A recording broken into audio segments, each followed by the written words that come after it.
monster. How is everyone doing out there tonight? It must be Thursday. This is the only way that I know that there are days of the week, is that on one of them, we journey to the land between two rivers and have some good old wacky Dungeons & Dragons fun. We are missing a player tonight. Lindy is adulting hard this evening, but we are in her thoughts and she is in ours. Grant, how you doing? I'm doing great, but you know what? I only see 32 people in chat right now, so let's see what we can do to raise those numbers. If we get to 100 viewers in chat, I am giving away a copy of the Total Party Kill Handbook. Jim had no idea I was going to pull this out and suggest this.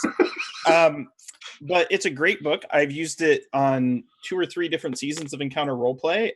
Anna might remember that, I think, were you the one with the rum gremlin companion that I killed in a cave?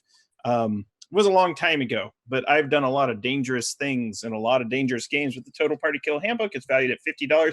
We get to 100 viewers in chat. I'm giving away a copy. I'm going to raffle it off to a viewer out of the goodness of my heart. Other than that, I'm doing great and I'm ready to game.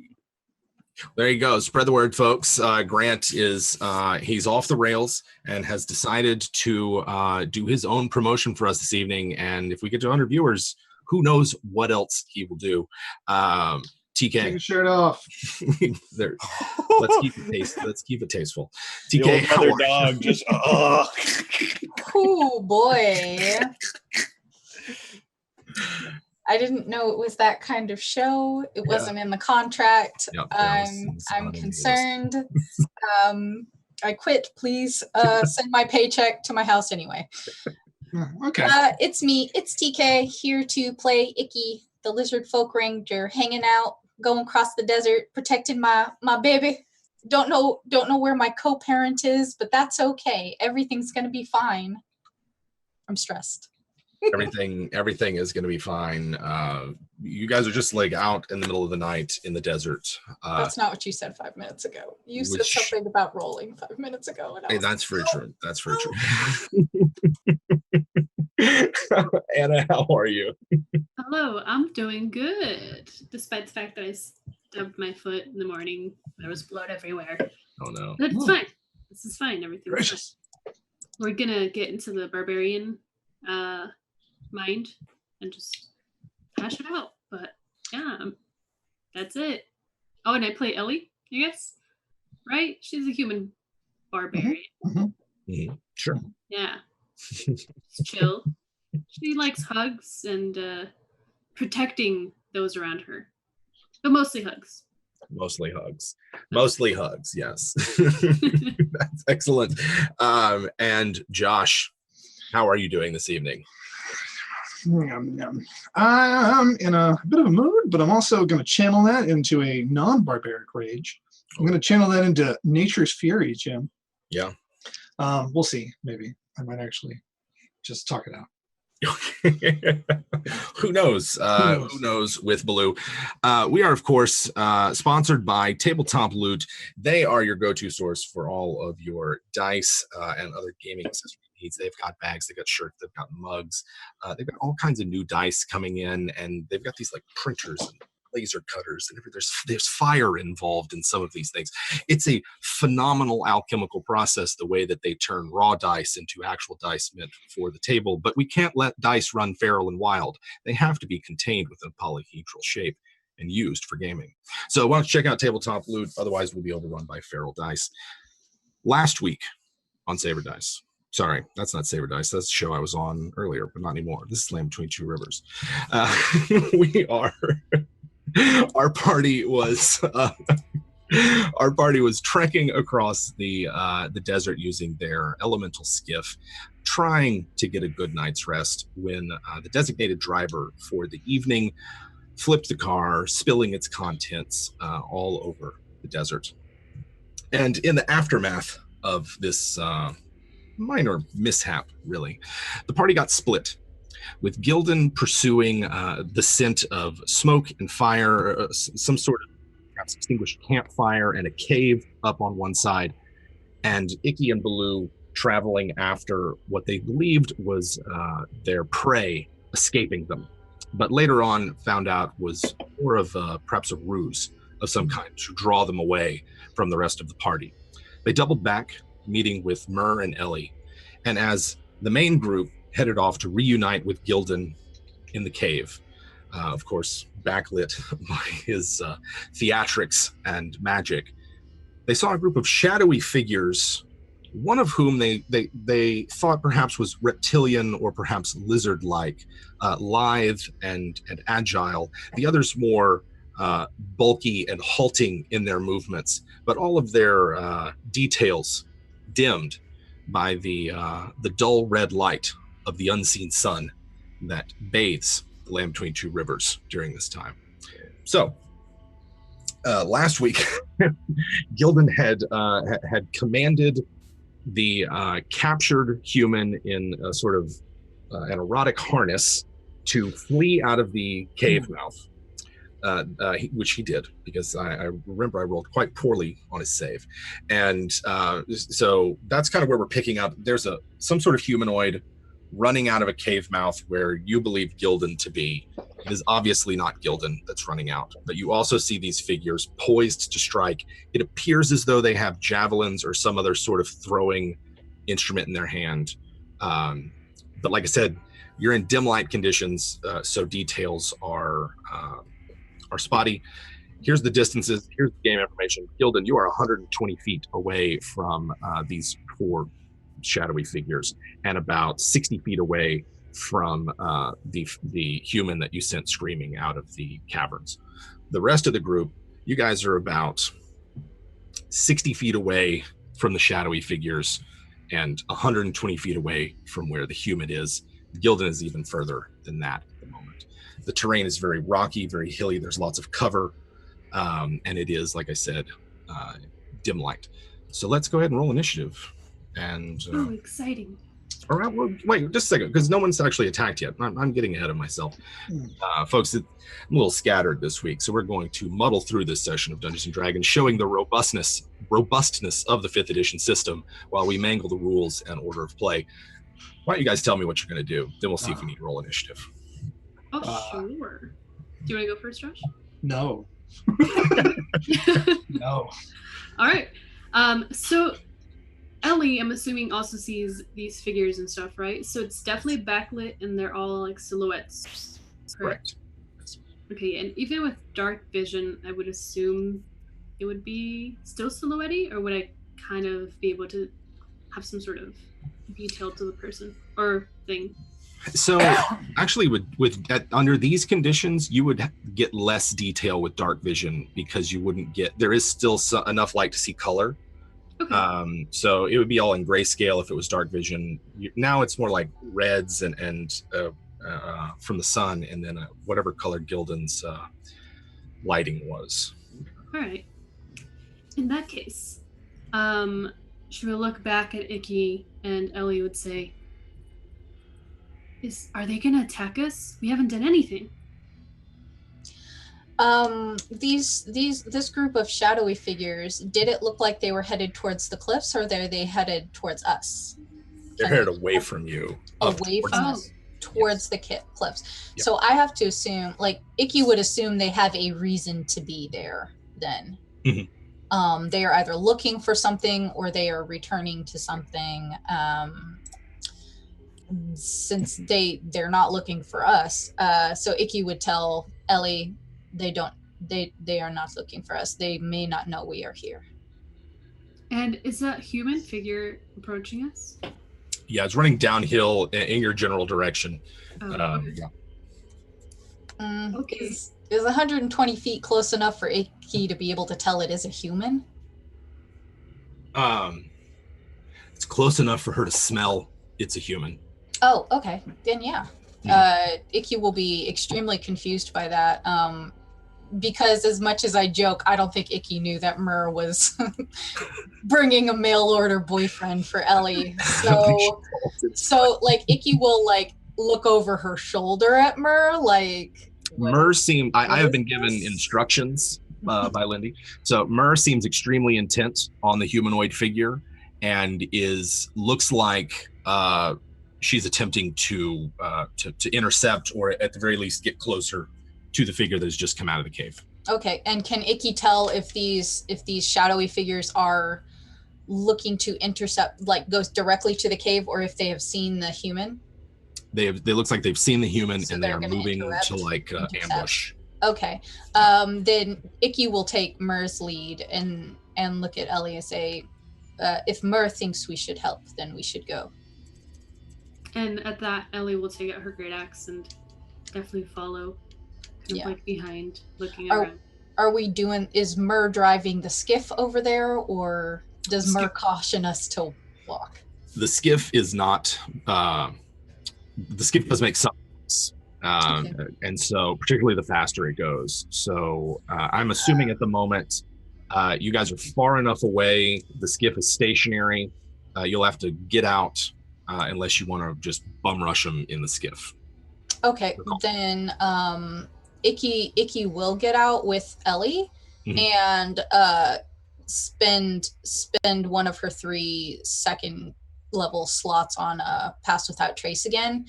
And everybody who is on the skiff, if they are following, will have it.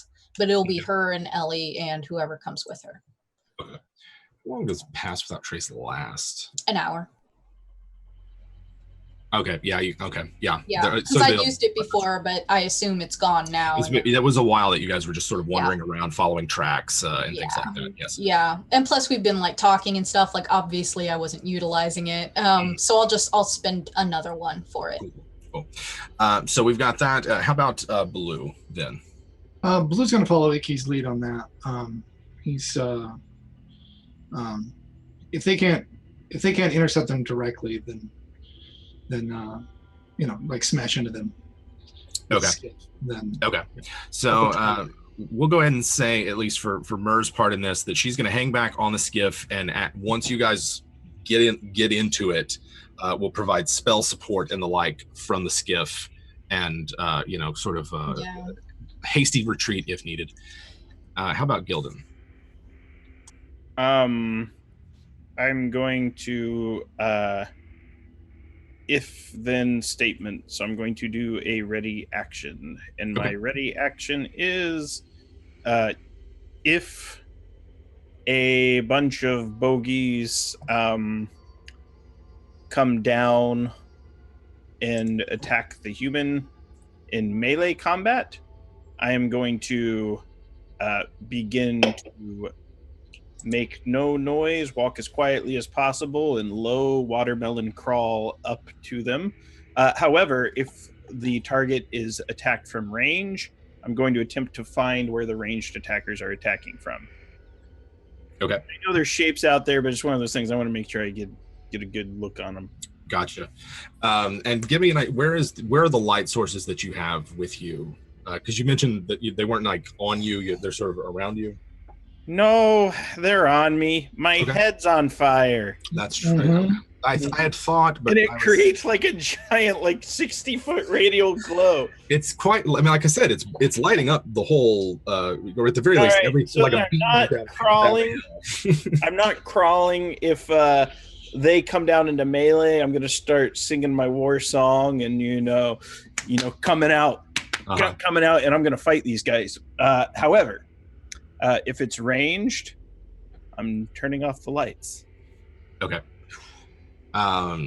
So in that case, here's what I need. Based on what y'all told me, I need stealth from everyone, and of course, if you're within the range of Iggy's spell, you gain the benefit of that Pass Without Trace, and then a perception from Gildan without disadvantage because you are lighting this place up. That'll give me a good idea of what everyone can see.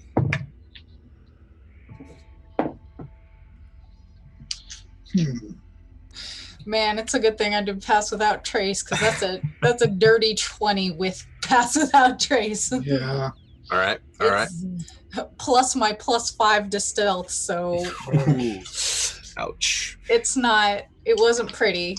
Yeah, I only got a 21. Only. Okay. We was almost dead, Jim. Yeah. How about for Ellie? I got a nat 1. Oh no. That one plus the 10 from a Pass Without Trace, yeah. And then what's your dex? And I don't guess you're proficient in stealth. So can I add my stuff even though I got a nat 1? Oh yeah. Oh, okay. Yes. So that'd be a 12 then? Okay, 12. And then how about that perception from Gildan? I got a 17. Nice. All right, so here's where we are as everyone is prepped forward a bit. Gildan, you can see that 3 of the figures moving forward, they don't seem at all disturbed by your light, and they appear to be animate statues of various humanoid monstrosities with like stone weapons and the like in their hands, but they're moving in a very halting and like it's difficult for them to move. Your human looks like he's about to run right into him, does not really see them at the moment. Beyond that is a shadowy figure with a hooded cloak that is trying to hide, but not necessarily very good at it. That's what Gildan sees. The rest of y'all are moving up. You're doing fine. There's a moment or two where like Ellie's foot slips on a rock, but because we've got at least 2 of you guys, 2 of y'all that have made a pasture check, the group as a whole has remained hidden, and you can get pretty much as close as you'd like without alerting your targets. Also, y'all scored. And then are we closer to this human? You guys are let's say about like 30 feet closer. You can see he's sort of like picking his way down. He was running really fast out of the cave, and now is more slowly working the way down the hill, but is headed right for these enemies. You can see does not look like he knows he's about to run into an ambush. Okay. Icky will point and look at Ellie and say, if we shoot him, they cannot kill him first. But does he deserve it? Does anyone deserve to die?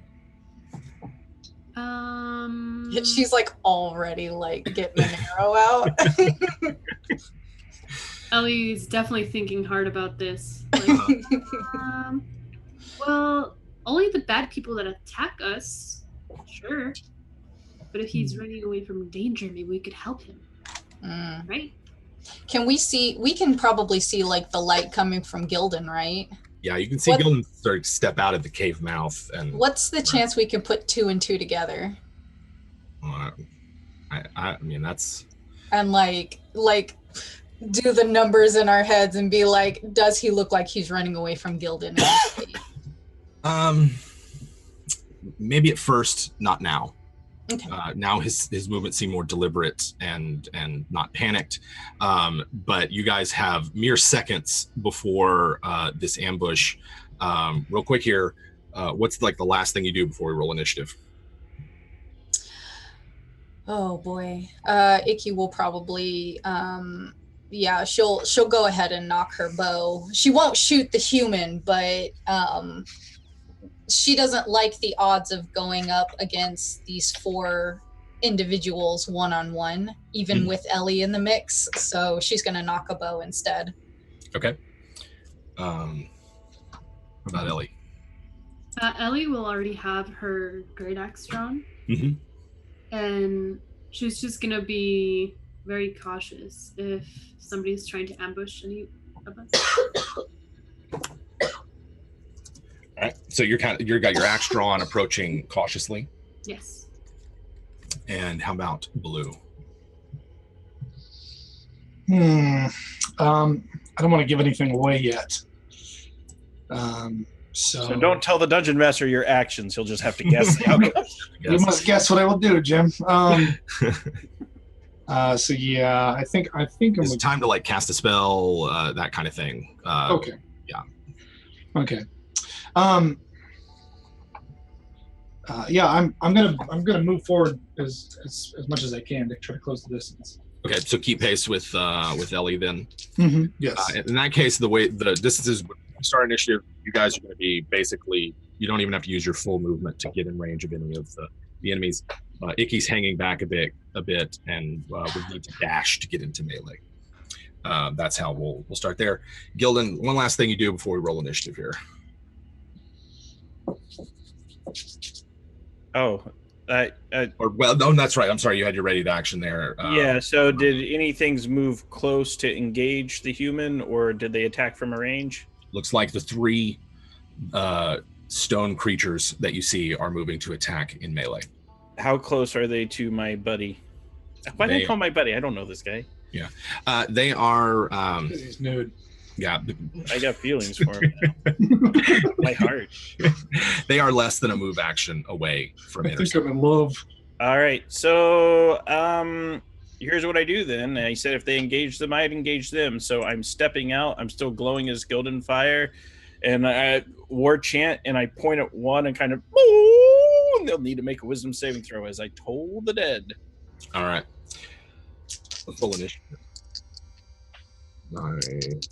Given that Gildan had a ready action, I'm going to say you're at the top, and then everyone else will go in initiative order behind you.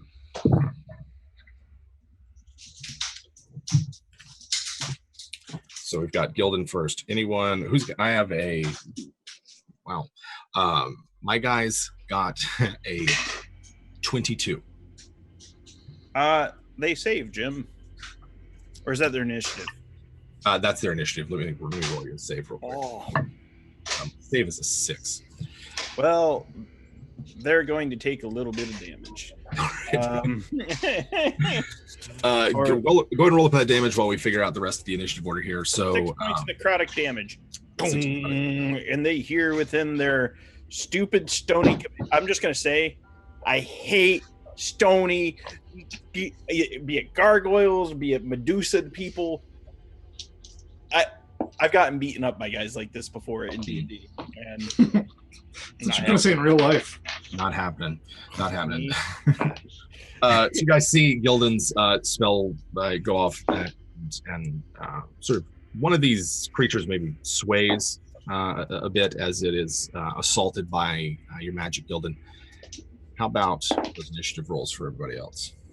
I got an 8. 8. 11. Icky. 15, I'm sorry. 15, no problem.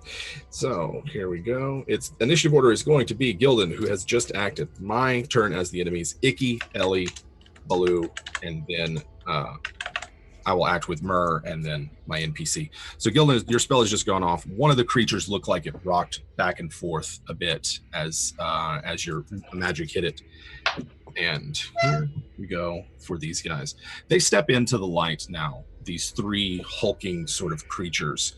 And all of you can see, thanks to Gildan's light spell, that they are indeed these animate statues of wasteland warriors, perhaps, these sort of monstrous humanoids, great big gigantic lizard folk. One of them, that was a bugbear. They have various weapons in their hands, but they're completely stone as they move forward to attack this human here.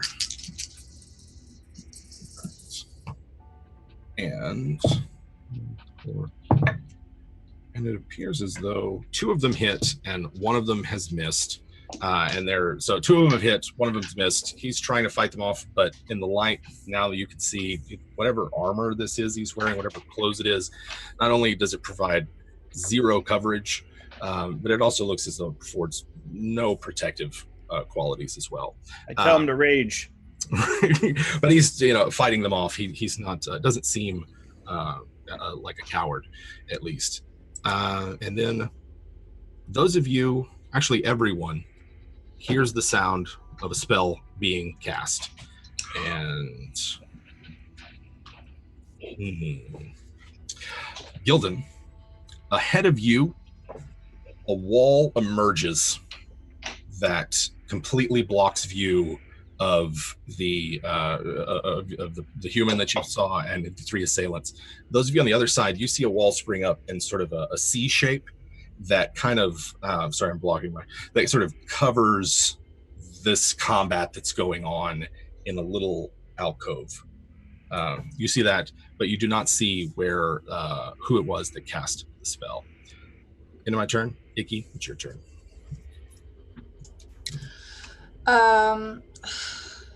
See, this is the thing, is like, can Icky see any of them? She saw the wall come up.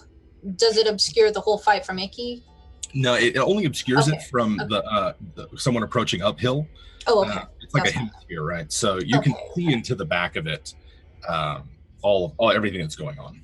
All right. Ooh, Icky hates this. She's actually she's going to creep. They're now Ellie and Baloo are both within the general area. Icky will creep a little bit forward, and she will not attack this time. She won't attack until they do, because if she attacks, it'll pretty much break her stealth. So she's just going to stay as close to them as is necessary for them to kind of sneak a little bit closer. Whether or not that's going to be the case, I don't know, but that's what's going through Icky's mind. Gotcha. So do you want to have like a readied action if one of them attacks that you then? Yeah. If she knows that there's magic, so she will ready her action to shoot whenever, if she gets any indication that one of them is casting. Gotcha. Okay. All right. That's Icky's movement, and then ready to action. Ellie, it's your turn. Yeah, seeing as Icky didn't really fight, she's gonna get closer, and in Draconic, she's gonna be like, "What? Should we not fight? Is it not the time?" Yeah, Icky will say back to her in Draconic, "I am keeping you hidden. If you can get close enough to hurt them, it will be better. Okay. You must be sneaky like Myrrh." Okay, I'll try. And then she will stealthily get as close as possible to one of the statues. Stealth, that is 15? Yes.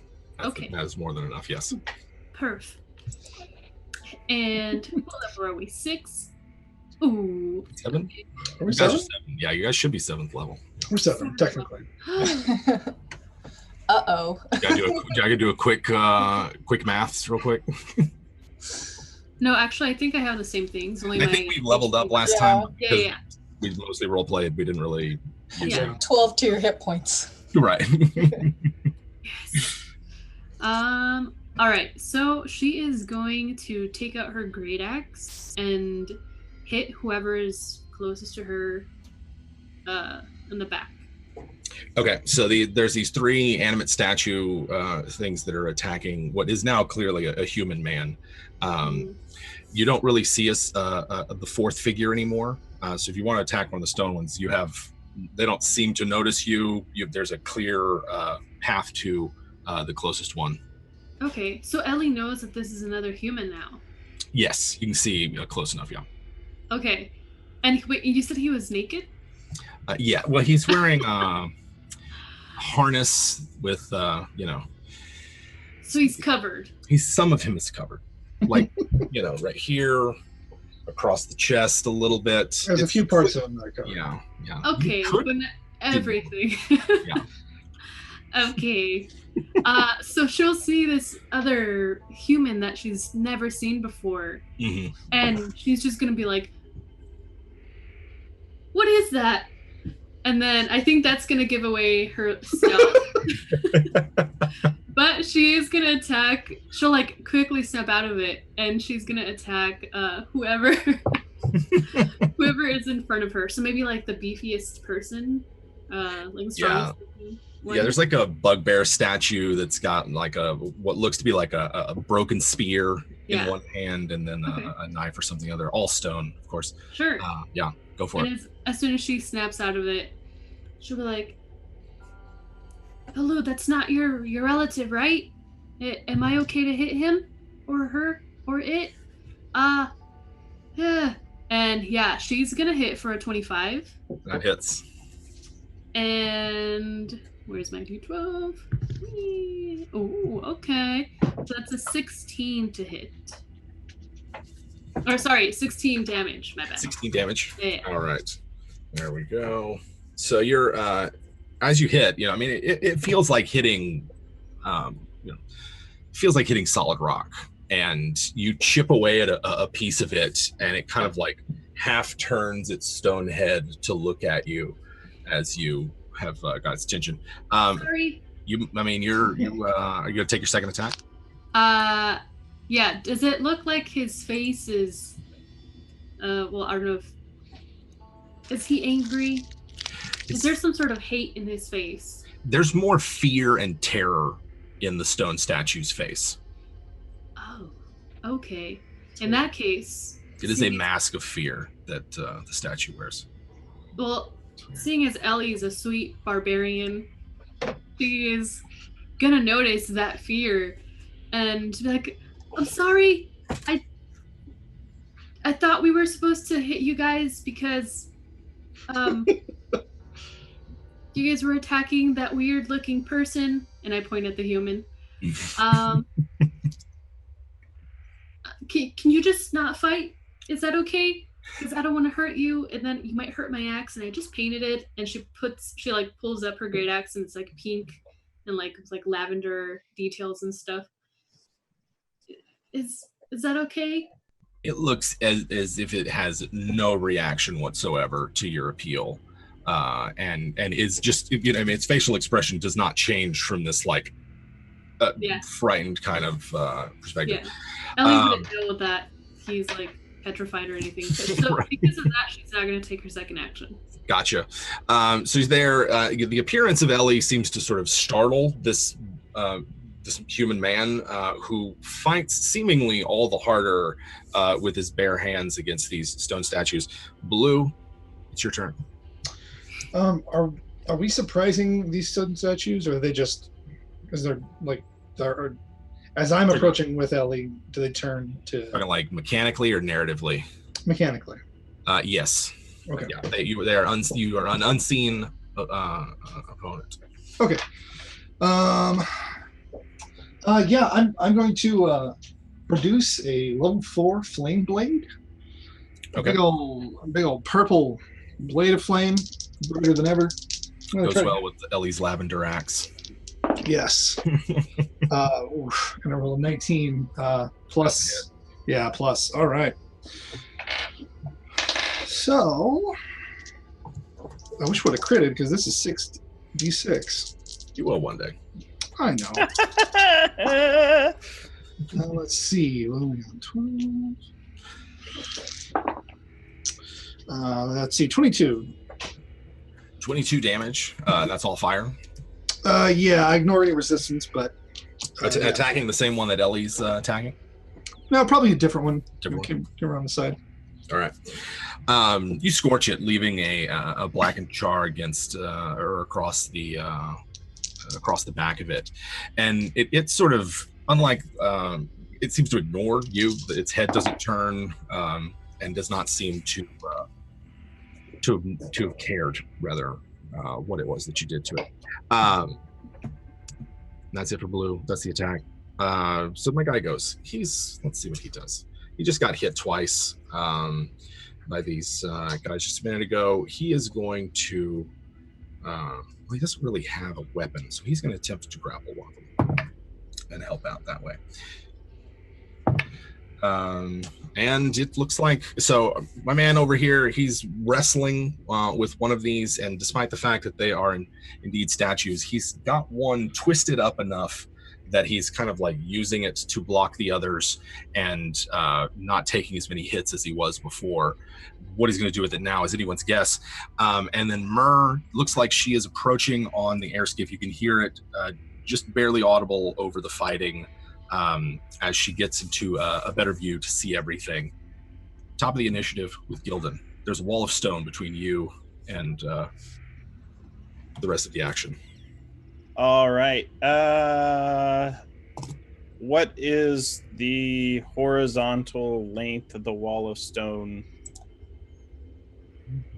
Roughly how many feet? It is, let's see here. And how high is the wall? The wall is only 10 feet high, so it is it's 100 feet in a curve. Okay, I got you. So, and we could do the math and figure out the diameter and all that jazz. But If anyone wants to, they are welcome. I Chad, you guys are understand. welcome. I got it. I got it. So 10 feet. 6 inches thick. It's 100 a feet shame long. I used all my spell slots and I can't just stone shape a little door, you know? It really is, isn't it? It's almost as if I took advantage of that. Now, here's my question. So it's 10 feet? Yeah. All right. We're going to do some Opa Gildan style. So according to the player's handbook, the height I can jump is based off of my athletics ability and how heavy I am. And I may have to jumping bean up over this, which I am fully capable of potentially doing. Essentially, I'm no. Here's what what are you going to try to do? No, go ahead. You had a question. I was just gonna say, if you just want to roll athletics, I mean, I don't remember the formula off the top of my head, but you've got like, I'm swole. Downhill, clear path. You got a long ways to run. Do you think you could do it? I don't think I'm that far. I think because my man was a move action away, and Gildan has abilities that lets him increase his movement and things like that.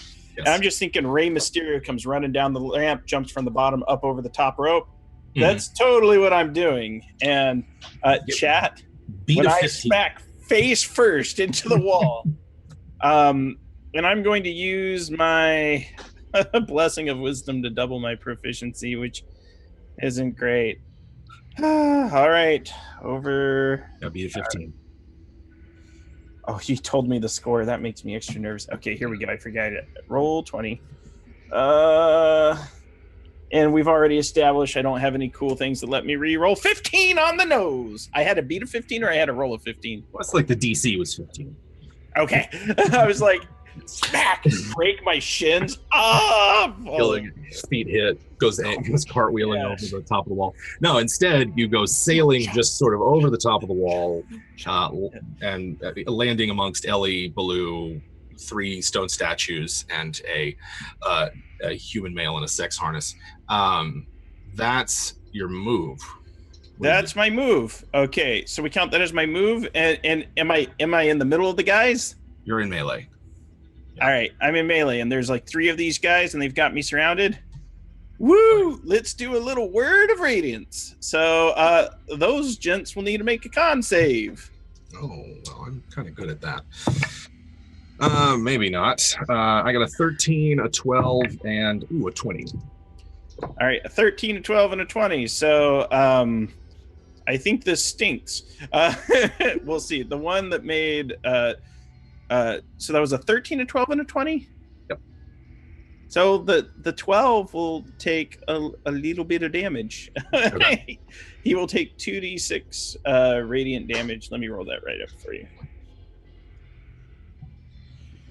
Bam! So he takes 8 points of radiant damage and they all are, some say, but it's just like, and I imagine the way this looks is my glowing fire goblin head just burns bright, and I'm like screaming at the top of my lungs like Dragon Ball style. This is like a little rock starting to float up. Nice. The best part is I came flying over a wall, goblin land in the middle, and like bam! Bam! Gildan leaps over, burst of radiance, breaking out from him. My turn. Here we go. Icky, the one, or sorry, Ellie, the one that you had hit earlier, kind of like seems confused. Its attention split for a moment, but it attacks you, and probably not going to hit. I rolled a 4. My attack bonus is 5, 9 to hit. Misses Ellie, and here's my other guy. And then Baloo, you were fighting one as well.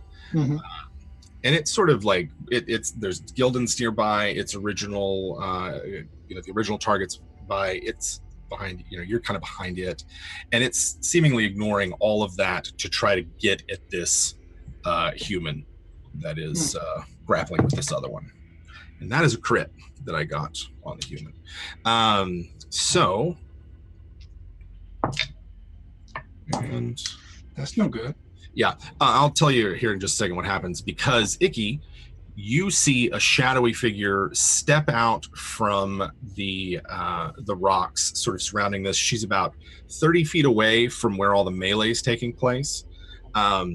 But you can see that you can hear her cast a spell. You can see her do it. She's reaching a hand out, and you can take your raid action if you wish. Hooray! All right, so I can take my readied action, but not like a bonus action or anything, right? Correct. Yeah. Correct. Okay, so my readied action can be my 2 attacks. It can be Or one. just It can one be attack. just one attack. Yeah. That is fine. I'm just checking. I've never readied an action before. It's one of those. It's how you deal with like, oh, I'm going to pop out of cover and hit you, but you only get the one attack. No, I totally understand. Yeah. A 17. 17 hits. Yeah. And that is my. Oh, actually, it's an 18 because I was using my sickle attack bonus and not my short bow. Oh, yeah. 1d6. Oh, okay. Thanks. Thanks for nothing. Hmm. That is a 7 damage. All right. 7 damage. Pops up behind the rocks. Ha ha! And she's like throwing the spell out, and you can see like a ripple in the earth that shoots out from her towards the human as the same time as you hit her, and her attention is now drawn towards Icky. Oh no! But her action is done and over. The man needs to make another save. He's not doing so well on the saves, as you can see his movements now start to visibly stiffen and slow. He was rather agile and surprisingly quick on his feet for his size as he was grappling with the statue, and he is now like sluggish and having trouble keeping his advantage in that grapple. Into my turn. Icky, it is your turn. Haha, it's Icky's turn. Icky is like trained on her now. They're like eyes, eye to eye, sitting right there. So Icky, knowing that there's no point in hiding anymore, is gonna go ahead and she'll do like her little raptor shriek, and she's gonna cast Hunter's Mark on her, so she can't lose her. Nice. And then she's gonna shoot her twice with her bows. Okay. Nice. Yeah. So first is a 16. 16 misses. Oh no. Okay. Second is a 17. And then so that's fine. I'll just attack once this round too. It's okay. I'm not mad. I literally just did this. So it's a 1d6 plus 2. So that is 6. And then the extra d6 is a 6. So 12. Do I only get the... I'm sorry. I just have to check some. It's been a really long time since I've used Hunter's Mark, and I just wanted to make sure of something. Yeah, I think it's just the D6. Yeah, I think it is too. I didn't think it went up per... Just the duration increases. Oh, yeah. Well, yeah, if I'd cast it at a higher spell slot, but I don't have 3rd or 4th level spell slots, so it doesn't matter. There you go. All right. So 2 yeah, attacks 12. for making bonus action, 12 damage. There we Yeah. go. As you attack this hooded sorceress, that makes it Ellie's turn. Yeah. Lots going on over here, Ellie. Big melee. But you're fighting this statue. So when the statue hits me or attempts to hit me, like, so that's a no? You don't want to stop and maybe not get killed because Icky says I'm really strong and I don't want to hurt you. Blink twice if you're in trouble. And I just look at the statue and like wait for it to blink. Okay, you're not in trouble, so you're really gonna hit me? Yeah, it's I'm sorry. Kill him, Ellie! Kill him! And yeah, so she's just gonna... She doesn't really have a motive to go into a rage. Okay. Sweet, sweet child. What have I done? And she's gonna attack. She's a hesitant barbarian. She's gonna attack again. Ooh. Can I recklessly attack? Sure, yeah. I think you can without raging, right? Yeah, I have no idea. I can. I think so, yeah. Man, I am having the worst. Oh no. Nope, it doesn't hit. All right. 5. No, Not fives. 5. An 8 doesn't hit. No. So those 2 misses, or those 2 misses. Yeah. There we go. Swing and miss. Ellie continues to battle her statue there. Blue, fighting next to Ellie. What are you doing? So the fire didn't appear to hurt this guy then. Yeah. It appeared to hurt it. It just didn't seem to be enough to draw its attention.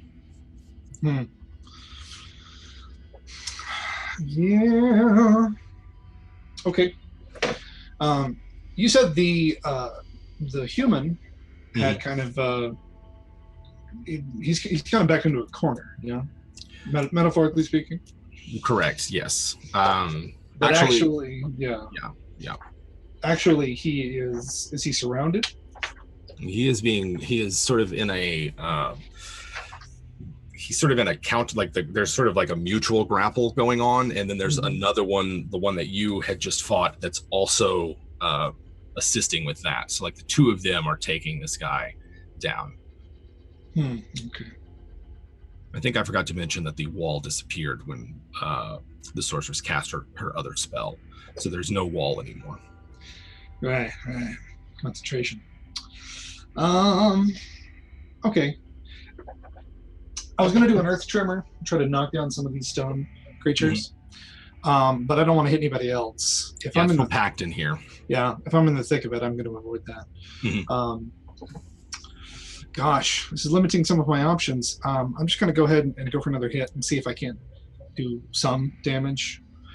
You did do damage. Yeah. To be clear, but yeah. That's fair. Oof, jeez. Yeah, that's going to be, I think, a 12.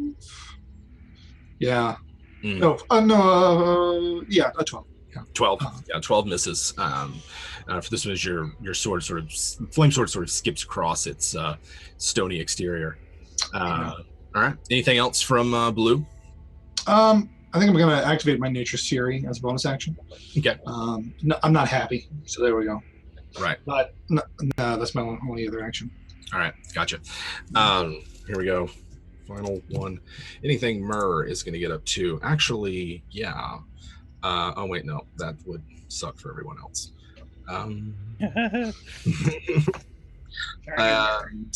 She's going to hang back still. And I feel like Myrrh would still do it. I just sort of feel like I don't know that I want to unleash Protect my investment. A shatter on everyone packed in there. But there's not really anyone that appears to be obviously affected by hostile magic, and no one's necessarily injured, but she is close at hand if someone needs it. And the other guy's going, what is he doing? Well, that's not good. He attempts to fight back, breaking free of the grapple, and as he does, his skin slowly begins to stiffen and harden and turn to stone. The humans? Yes. And the 2 stone statues that were grappling and attacking him turn to face the rest of the party as that happens. That's the end of that. Top of the initiative with Gildan. You just see this. He's struggling, trying to get out, slips free of the grapple, but as he does, succumbs to something and is now petrified again. Or I guess for the first time that y'all have seen. Oh no. In goblin tongue, I speak to Baloo. I say, look, Baloo, another heart for you to break. And then I go right into fighting. This is not the time, madman. No, and then the one that just got Rey Mysterio'd, and whichever one I told the dead on, eeny, meeny, miny, mo, and I point at one of them, and I'm going to toll the dead on him, and then I just kind of monkey call out, woo! You need to make a wisdom saving throw. A wisdom saving throw. They are all 3 injured. That's a nat 1 on the saving throw, and I already have that's a -3 on that save, bro. All right. Well, here's what happens.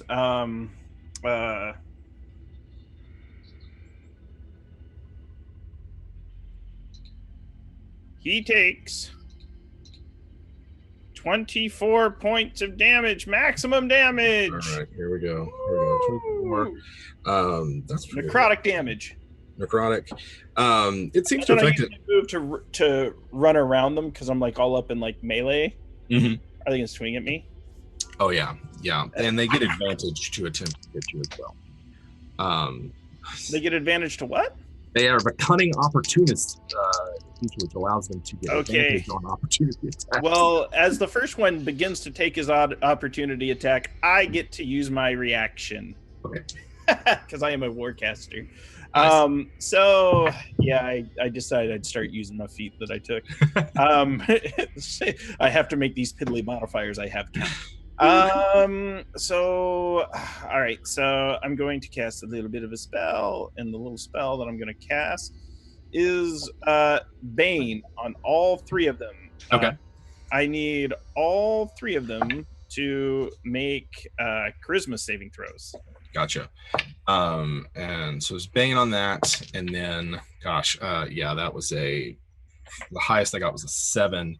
So that's minus D4 to their roll. Minus 1d4 to all attacks and saving throws now. All right. And so let's see, because I otherwise had nat 20'd that opportunity attack against Gildan. Well, now he's going to have to subtract a d4. We're going to subtract 2, but that brings the total to 23 to hit Gildan. A 23 will most definitely hit Gildan. All right. I'm going to need you, you're going to take some damage. I'm going to need you to make a DC 12 Constitution save. Okay.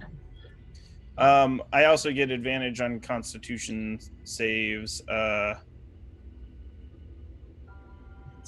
This would be versus petrification.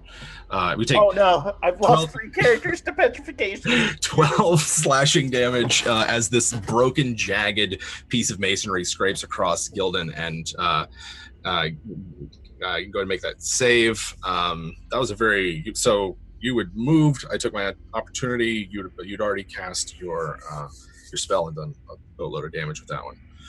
All right, so. No, guys. Goodbye, Gildan. What'd you get? I got a 10. You are restrained and will need to repeat the saving throw at the end of your next turn. If you fail that one. Yes, I am very familiar with how this happened. I've lost 3 characters this year. As soon as you said, yeah, they're like moving statue guys, my heart sunk, Jim. I'm sorry. I know I can do this. I'm using creatures tonight from Mordenkainen's Tome of Foes, not my usual Tome of Beasts. Trying out some new monsters tonight. One of them fumbled its attack roll against Ellie.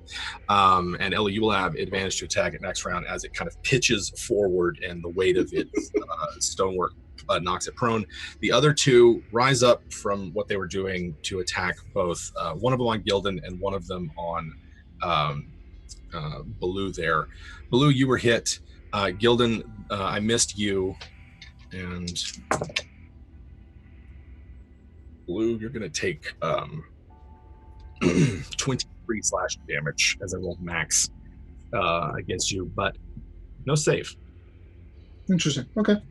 And that's the end. That's not the end. I have a caster, and she is targeting Icky, because Icky is just right there.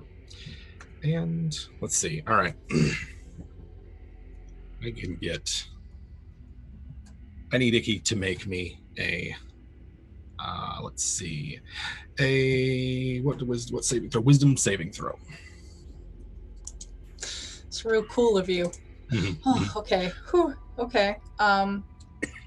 Oh, Icky does have wisdom. It's charisma she doesn't have. That's good. Okay, so I got an 18. Okay, so you see this hooded figure turn towards you, and you stare back at 2 reptilian eyes that are just, walk away from this fight, scaly kind. Oh. And but you pass your saving throw. Okay. Icky, like, there's some part of Icky that like slightly appreciates that, but it kind of, she knows that her child is in there. She can't just, usually she would ditch the party, but When it does grown not, as a person. when it does not appear to have worked, the hooded figure rushes Icky, drawing a slender sword as she does so. That's the end of my turn. Icky, it is your turn. A hooded reptile woman is charging towards you. Okay, if Icky throws down her bows and picks up both of her sickles, is that an entire move? I know it's usually free to draw, but to like throw and draw. Throw and draw. Yeah, you can do all that. Like if you're not moving at all, you can say like that's what you use it for. You want the end result to be both of your weapons in your hand. Yeah. That's good. Like I'm not gonna like re-throw she's rushing me anyway, so she's just gonna like throw the bow and like pick up both sickles, like let's do this. Skitter steps head's like poking out. Yeah. We're ready. So Icky's gonna do both of her attacks on her. Sounds good. Hey Scraticus, thanks for the raid. The first one is a nat 20. Oh yeah. All right. I'm so excited. It's my first one in this game that I didn't have to like pay for. Yeah. I'm so excited. And then the second one is a 15 plus, so a 19. 19. Those are 2 hits. Okay. Yeah. Awesome. How do I calculate the damage for a nat 20? So you roll. You're gonna roll 46. What your weapon die is actually. Wait, don't listen to me. Okay, I have a D4 per sickle. Okay. 2d4, 2d6. 2d4. Because she has a hex on her, or hunter's mark on her, and you're attacking with your weapon. Okay. And then you'd also add your strength or whatever. Neat. Yeah, you had your modifier once. Boop. Boop. Okay, so 3 plus. 3 plus 8, so 11 for the nat. Mm-hmm. And then, oh wait, plus that strength, so 12 for the nat. Okay. And then 1d4 and 1d6, so 7 for the second one. Nice. It feels good, but the numbers aren't amazing. And then she will have a skitter step, I guess, attack. You can attack on my thing. Oh my gosh. Skitter steps never attacked before. We're trying new things. We are in new waters tonight. We I really have Skitter are. Steps sheet handy if you don't. No, I haven't. It's fine. Yeah. Oh. Yeah, he doesn't have just 6 hit points anymore, so I think it's okay if he attacks now. He's almost got as many hit points as me now. So he's gonna jump up and bite her. And if he doesn't fuck this up, don't let me down, Skitter Step. Oh, okay, good. So that's a 22 for him. That's a hit. And then for that wait, one sec. Okay, so 1d6 plus 2. Oh, good. I'm glad I didn't take the average. So that's 7 piercing, and she needs to make a Constitution saving throw. Okay, that's a 5. Okay, she's gonna take 3d6 poison damage. All right. 1. So that's 7 plus poison. Elliot, your turn next. You wanna, while we get this poison damage rolled.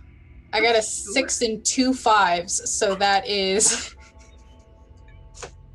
I'm having a great day. Nice. This is never happening again.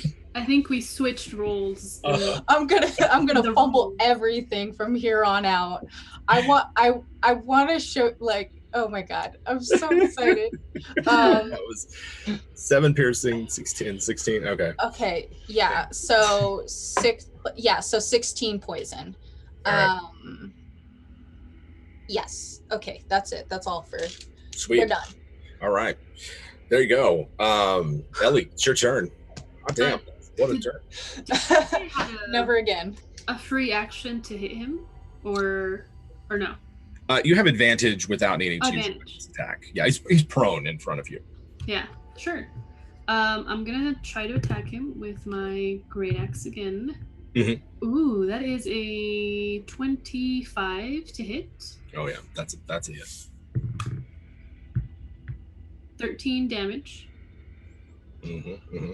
And then, and then I look over to the hooded creature that I can't really tell what it is because hood. Mhm.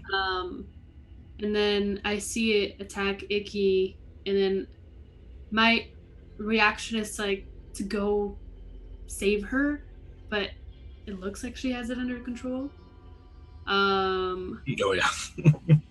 Yeah. So she's going to attack this creature once again. GG. Ooh, that is a 26 To hit or damage? to hit. Yep. Yeah. And for damage, that's going to be a 10. Damage. Actually, as Ellie, as you're swiping down at it, it's trying to get back up and continue the fight. But your second swing, it sort of like as you hit it, the statue falls to the ground, and you just feel like the thud of it as it hits the rocky soil, and it's not moving after that one. I'm so sorry, but you're probably just a statue, so it wouldn't really matter. So, sorry. Do I have to apologize? It wasn't alive, right? No, I don't think so. Not Okay. anymore. Okay, good. And then I look over to the next creature or statue that's... Is that Baloo's? Yeah, that would be like Baloo, like right there next to you. Mm-hmm. Perfect. Excellent. Baloo, it's your turn. So take quarters, Jim. Yeah. This is the point where I ask how tight, because like almost every text I took today has some kind of radius to it. Sure. What about 5 foot radius? Is there anybody? Can I catch at least? Yeah, you can get, if not 2 of them. Mm-hmm. There's 2 left. It's basically like you and Gildan are sort of fighting one. Gildan's in melee, but not really necessarily like fighting in melee, using more spells. But you can angle an attack so that it hits the 2 remaining ones and not your allies. Okay. Yeah, we're gonna do that. We're gonna do that. Yeah. So I'm just kind of releasing that fire magic and channeling it down from the sky. I'm calling lightning. I'm using my 6th level ability to harness some of that energy, channel it through me, maybe hurt myself. So I'm doing a Constitution saving throw. Okay. I rolled an 18 plus 1, so I'm good. So I don't take the extra bonus damage. Oh, well, I take half. Correct. And now I'm going to roll for damage real quick. There you go. Yeah, so I'm just calling down a big old tasty bolt. Blue summons his lightning for the sky. Yeah. Ooh. What's the DC on the save? 14? Yes, 14. Okay. What kind of damage you got there? 19 plus 21 would be 40, right? Yeah. Yes, 40 damage. Yeah. And I'll take half the extra, so I'll take half of it. Take half the extra. 40 damage. You'll take half the extra. So Baloo summons this lightning bolt from the sky, and one of them is like vaporized by the lightning strike. It's just like shatters into thousands and thousands of pieces. The others cracks in half, not fully separating, but just like a giant crack running down it as it pitches over on top of the dust of the remaining one. And there are no more animate statues. There is a human statue, a human male statue still there, slightly damaged, but not like the others. And the only enemy that you guys can see is fighting Icky. So, nice. Not for long. Myrrh swings the air skiff in near the stone statue and points at the figure that Icky's fighting. And I'm not gonna attempt to do my best Myrrh impersonation, but let's see what I can do. Oh. Hey, here it comes. Clip This this. sorcerer might know who or how to reverse this. Perhaps we keep him or keep her? That's no good. It's fine. I'm sorry, Lydia. No, it was good enough. It's good. It's good effort. Yeah. So That's what basically Burr says. She's nearby with the air skiff. If you were in melee, the melee group, kind of like get on it if you want. But she's calling to have this sorceress undo what has happened to this human. Gildan, it's your turn. All right. I got a 15 on my save to turn into. Do I need to make a save? Yes, you would need to make a save at the end of your turn. You're restrained until then, so that is actually it's kind of your speed is 0. Can't benefit from any bonus to it. That's kind of where you're at. Well, my speed's 0. Okay, so here's what we're going to do. I'll make it at the end of my turn. I don't need my arms to cast spells with the Warcaster feat. I'm not silenced. I'm essentially going to. There's no one by me anymore, right? They're not. There's no one in immediate range view. There's the shadowy figure that's fighting Icky about 30 feet away. Okay. Well, let's see if that shadowy figure is 30 feet away. So I'm going to do a little magics to it from here. I'm going to a guiding bolt, I believe. Guiding bolt. Okay, so yes, I have to make an attack, and since I'm restrained, I'm at disadvantage, right? Yes. Okay. Yeah, your attack rolls have disadvantage. All right. Since no, well, it's not gonna work. My head's glowing. I was like, I can use my bonus action to hide. No. All right, let's do this. 16 with disadvantage to hit it with guiding bolt. 16 is going to miss just barely as your guiding bolt careens into the rocky terrain beyond. But then you rolled a 15 for your save, which ends the effect and ends the restrained condition as Gildan fights off the petrification. I was going to have a question. Was there any chance her would have given me a bardic inspiration at all? We'll split it. She's got a full pool of them. So yeah, she can give you a bardic inspiration. Yeah. Okay. So let's only because I got a +5 to that, so 21 to hit. Yeah, 21 hits. All right. So so here's how this works. Gildan starts like hulking out like Hulk Hogan. Like I start shaking and moving and out of my mouth, a guiding bolt shoots. It hits this. This is probably like my father or something. And then it hits for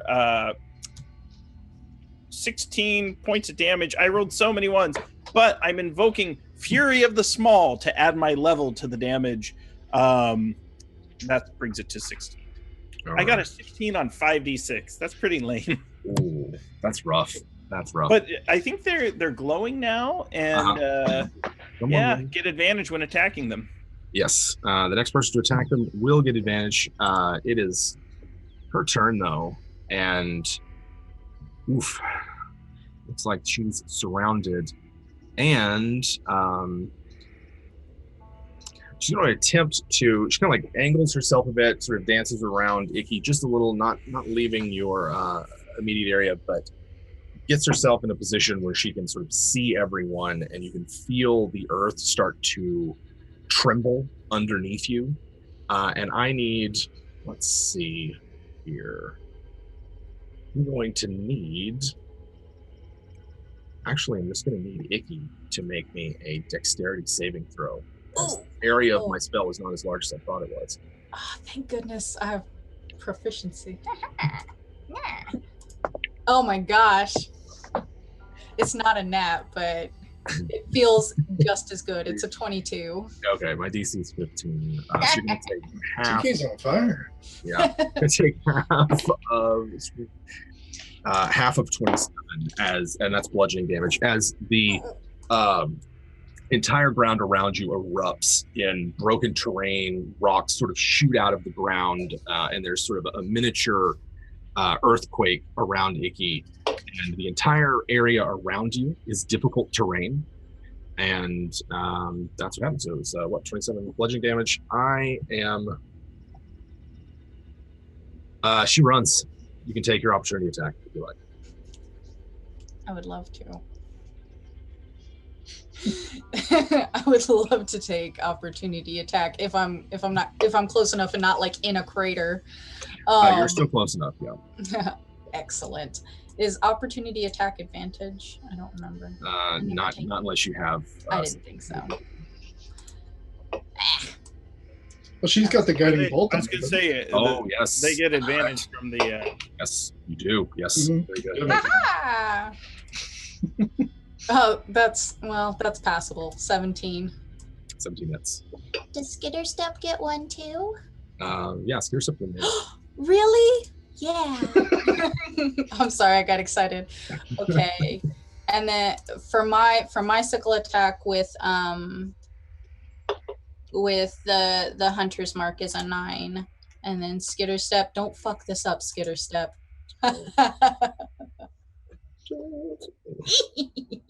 Got a 22 with his bite. Oh my god. Yes. I've never used him before, and now I'm like mad at myself. Player's handbook. I'm That mad. is a player's handbook. Monster as well. Oh, I'm so mad. Beastmaster. I need okay, so he only gets her for 2, but she's gonna need to make a constitution again. Yeah, I rocked that constitution and got a 23. Ah, you're dead to me. Soon. Well, that's okay. I'm done. Right. But she's looking pretty beat up as she attempts to flee, leaving both a blood trail and the magical connection. Yes. That, Come take this ass whooping. and that's the turn. Icky, it's now your turn. Yes. How far away is she?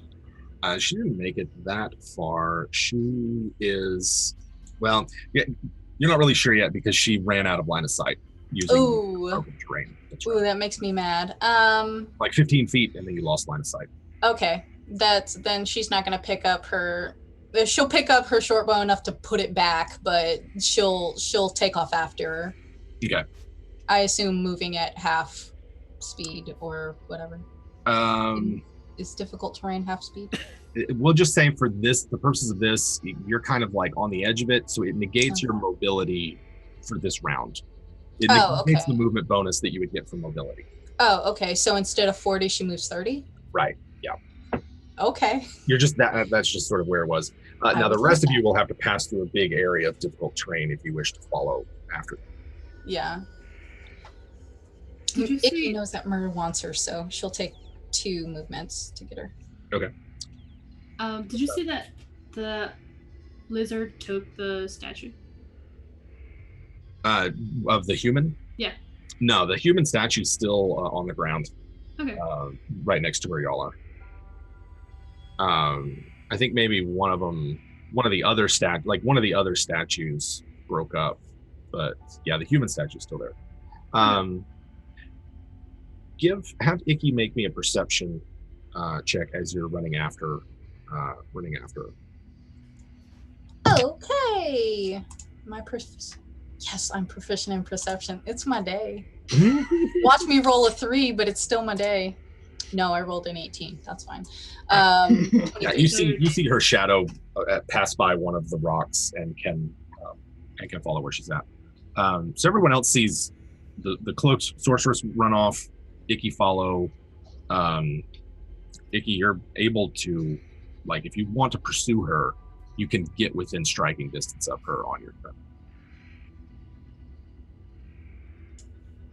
Yeah, Icky will pursue her, but now that she's picked up her short bow, she's gonna try and like keep her at a distance. She doesn't know how like wily these mage casters are, and if she grabs her with her arm, she doesn't want to turn into a statue or anything. So if she attacks her now, it's gonna be with the bow. Okay. All right. Ellie? So there's no danger around where Ellie is anymore, right? Correct. Okay. In that case, she's gonna put her great axe away, and she's gonna look at this human statue. And if Baloo, are you still there? Yeah, I am lingering. Okay. For Is now. this? I get close to the statue. Is this another human? Is he my other twin? She doesn't know about triplets, so. I mean, it looks a lot like you. You know, if you were a man. Is he my family, do you think? Should we take him somewhere? And we should definitely keep him, but I don't know. Could be. We always thought there was only one of you. Now we know there's at least 3. That's so weird. Yeah. And I look around, make sure that there's nobody there, like an enemy. Yeah. And I'm gonna try to carry the statue. Okay. It's much lighter than you expect it to be for both size and the type of stone that it seems like. Mhm. It's not nearly as heavy, and you can lift it by yourself without too much trouble. Okay. Should I take this to Myrrh? Do Definitely. you still know what this is? Or what it's doing? She always knows something. You know? That's true. Yeah, she's coming in on the air skiff. Yeah, so I'll walk over to where she is and Right, get it loaded up. Mhm. Okay. That kind of takes your turn to do that. Baloo, are you assisting, or are you gonna? What is Baloo doing during all this? Blue is holding back the urge of blindly throwing a lightning bolt after the fleeing person. But he thinks Icky can handle it. Like Okay. he knows Icky can handle what's going on, and so he's actually going to take a minute because he got hurt real bad. Mhm. To cast Cure Wounds on himself and channel some of that energy. Okay. Yeah. Right. That's So- Baloo curing wounds. And then I'll head over to the skiff. Myrrh is helping everybody get loaded in the skiff. Gildan, it's your turn. We're at the top of round 5. All right. How close is that individual like guiding bolted? They're fleeing. Did I hear that right? They are fleeing. There's 20 feet of difficult terrain between you and them, or 40 feet of you running around it. And then they disappeared into the into like the craggy sort of broken. So, all right. So, the nice thing about being me is I can dash as a bonus action in a little Gildan. So I can whoop around. So as I go around to where they were, now my head should be illuminating everything. Yes. And I'm calling out to them, you don't know what you brought down. You don't know what thunder's going to crack you into a billion pieces. Come and face Gildan, prophet of the waste. And like, I'm starting to like glow brighter. Do I see them at all? I think you'd probably see Icky, because Icky's hanging back a little with a bow out and not trying to hide. And if you give me a perception test, go ahead and give me that. The number to beat is 14 or above. Right, but with your... I got a 14. Okay. Yeah. There we go. Yeah, you can see her running and attempting to hide, not like flee, but just get in a better position. How many feet is she from me? She is 30 feet from you. All right, 30 feet. Ooh, she got away from me quick. I'm gonna have to turn her knees into jelly. I'll lay on the charm. But here's what we're gonna do. I'm no longer restrained. She's in for a world of hurt. I think I'm going to cast a. Ooh. But you dashed. I'm sorry. You dashed, right? You said you dashed. You can Well, get melee with her if you dashed. okay. She's not that far away. Man, so here's what we're Sorry. gonna do. I'm shoving her prone. right. Let's see what she's made out of. Let's get those post-athletics checks, or just strength. I'm gonna say athletics. Yeah, it's supposed to be athletic. So Yeah. 21. I got the inverse 12. So Gildan will just rush up out of practically nowhere and shove her to the ground. Yes. Bully goblin. Goblin bully. He's like a little terrier. Yes.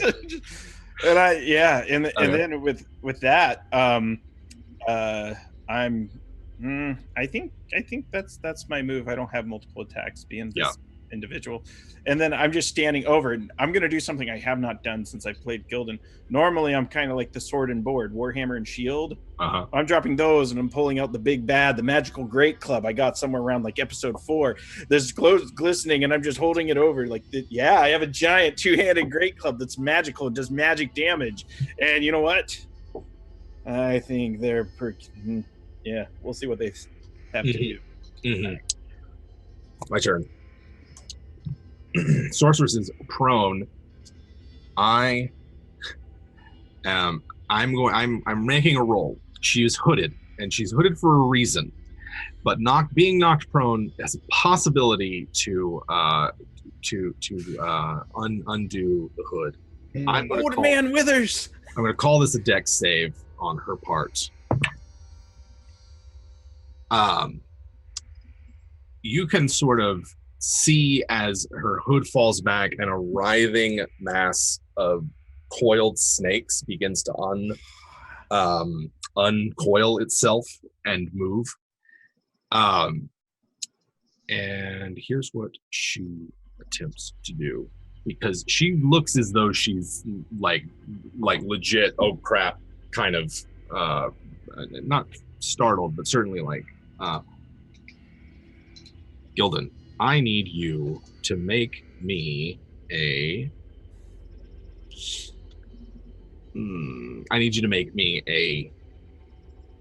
Constitution saving throw.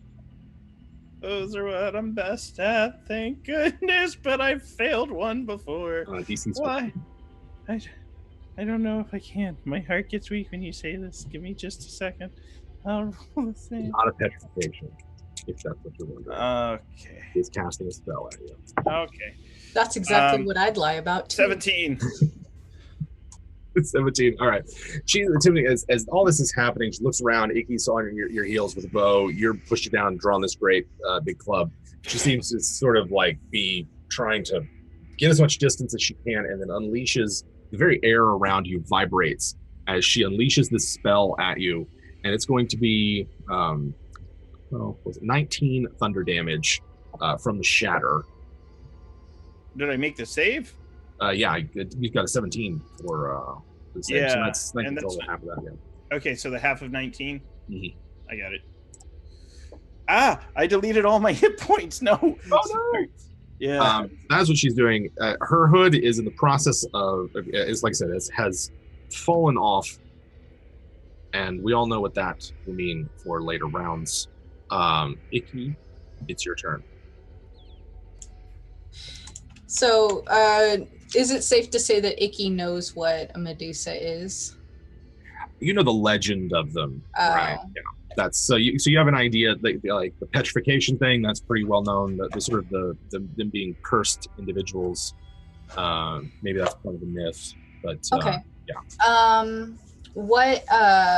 How would you describe her body language at this moment? Is she acting from a defensive position, or is she still actively trying to hurt us? Defensive at this point. Okay. Icky's not a good face, but she is gonna try, and I guess dang, she's not persuasive either. Oh Jesus, this is a bad look, fam. She's going to try. God, I wish animal handling worked for this. She's gonna try and just like hold the bow, and then she'll like put the arrow in the bow, like her arms separately, like this, but like with her eyes kind of pointed to the ground, and she'll just sort of, if you do not move, I will not scalp you. I could kill you if you wish, but I think it would be better if I do not wish that. Do not make me kill you. Okay. I'd like to kind of break us out of initiative here real quick because I want to see something. We're kind of in two groups now. Ellie and Blue are sort of tending their wounds and getting the statue man on the airskip. We've got Icky and Gildan over here. Gildan, you can see Icky's plea here, or not necessarily plea, but message. How does Gildan react to that? I'm going to give you one chance, and one chance only, that this is going to be very difficult. I'm going to give you a chance to fully atone of your wicked ways. This is a first level spell, but they have to be willing, I think. Yes. If you are willing to convert to the religion of the waste and the holy order of the servitors, the first Medusa of our orders, and allow me to touch you and let grace pass from me and into your serpentine head, we will let you live. Icky just did that because she offered her to not kill Icky, but now Icky's face is kind of like, oh, okay. but yeah, I want a servitor. Allow me to touch you. Let your heart be changed. Maybe you should die. And she looks at Gildan. She looks between Gildan and Icky, confused for a second.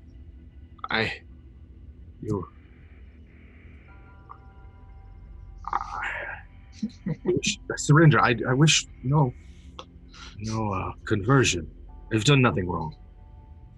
No wickedness. You have done nothing wrong, and your heart is pure. However, it can be full of a new truth, that all the mysteries of the universe might be made known to you. Mm-hmm. Do you wish this to be made known? Have both Gildan and Icky give me an insight roll, real quick. Sweet, I can do insight. Heck yeah. JK, no, I can't. It's an 11. All right. That's cool. It's whatever. That's with my proficiency. I got a 16. Mm-hmm. Gildan, you can see her demeanor is changing, sort of from defensive. 17 total, sort of defensive. Like please don't, to back to a more aggressive. I think I can escape this kind of. All right. So like getting up on her elbows, trying to back away, but also like. And as a kind of reminder, as I kind of point, and I'm just gonna say, feel the wrath of God, and like smack her upside the chin with the great club. This man, I'm horrible. I'm fired from role playing it. Yeah, just look, this thing tried to kill us. So so that's my magical great club. Okay. I should have advantage because she's prone. Correct. I have pretty good smack in the faces. Critical hit. Sorry.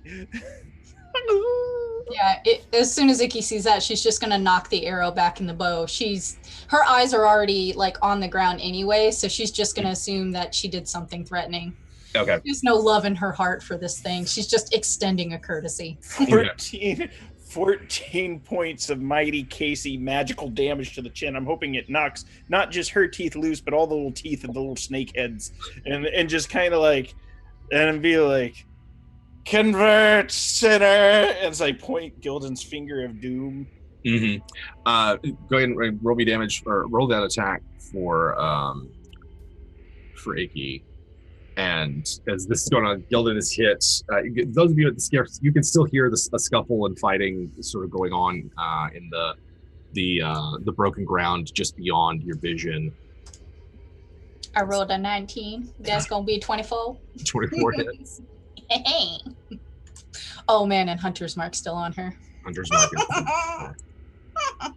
There goes our one person to talk to. Kidder step starts gnawing her feet. I tried. And you did try. I got a 4 on that, but it still felt good. You tried. So how much damage is it from Nikki?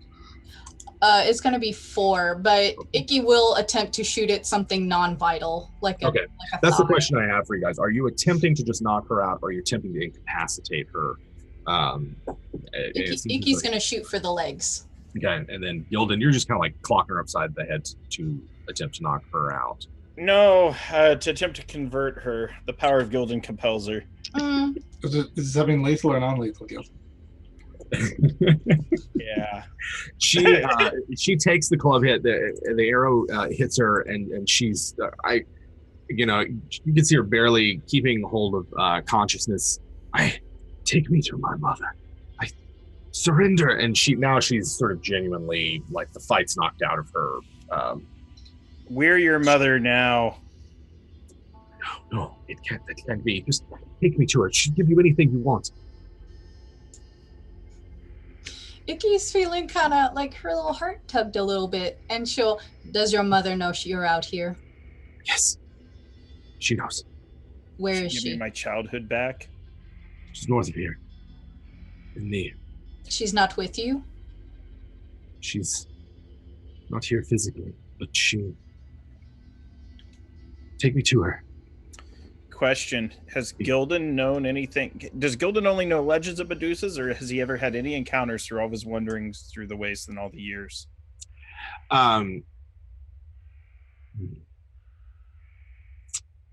So for those of you who are wastelanders, not residents of, your background wasn't from Trade Town, give me an intelligence check if you have something like persuasion or history or I'm trying to think like one other that might be Religion.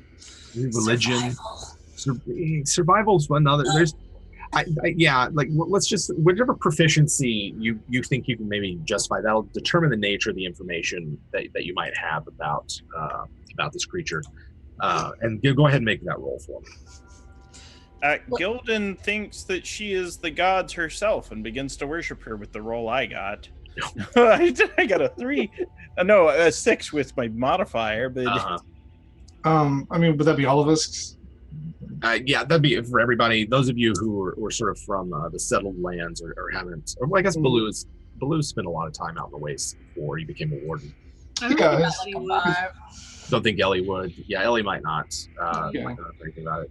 This is prepubescent years. What did Icky roll? Icky gets negatives for intelligence, so she got a 5. Yeah. So you know this basic information. You guys have a baseline sort of understanding of what every kind of wastelander knows. You know that there were creatures cursed or somehow kept here on the world as punishment, and that a creature like a Medusa is one of several sorts of creatures that people out here worship. They pay homage to, they pay tribute to, and that these monstrous creatures sort of have let that go to their heads, and they enjoy the sort of adoration and worship that they have. In terms of the specifics of maybe like where the particular Medusa is located, or this particular group of them, you're not really clear. You all know that there is a petrified forest of some kind to the north of here. That there were always sort of rumors of that, but you also know for a fact that there are basilisks that roam that region. So you know the basics about a Medusa: petrifying gaze, some sort of cursed creature. I have a question. So this Medusa, and I asked, it's speaking of its mother, would I be able to discern based on whether or not this Medusa is a young adult, or would this be like a more mature, full-on adult?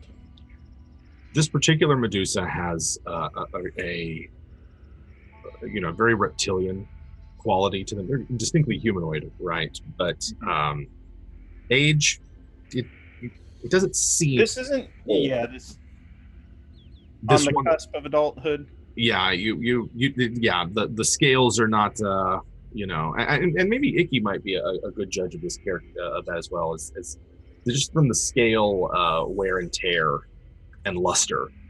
You'd say youngish.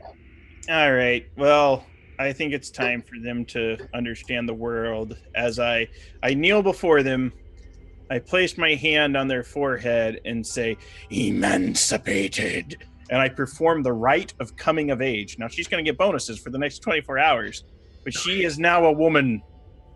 She's a woman grown. She is an adult in Medusa society now. I don't know. I was just going through my ceremony things. I was like, I can't ask her to marry me. Yeah. For Blue one day if I stop being a jerk to him.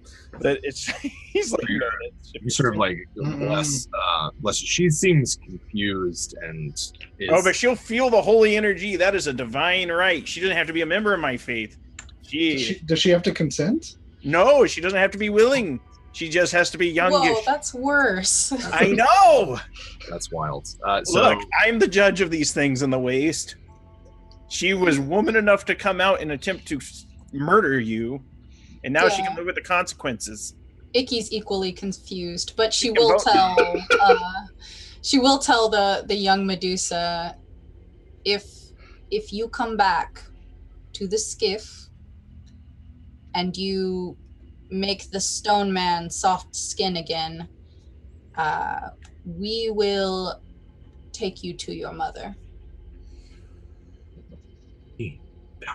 Yes.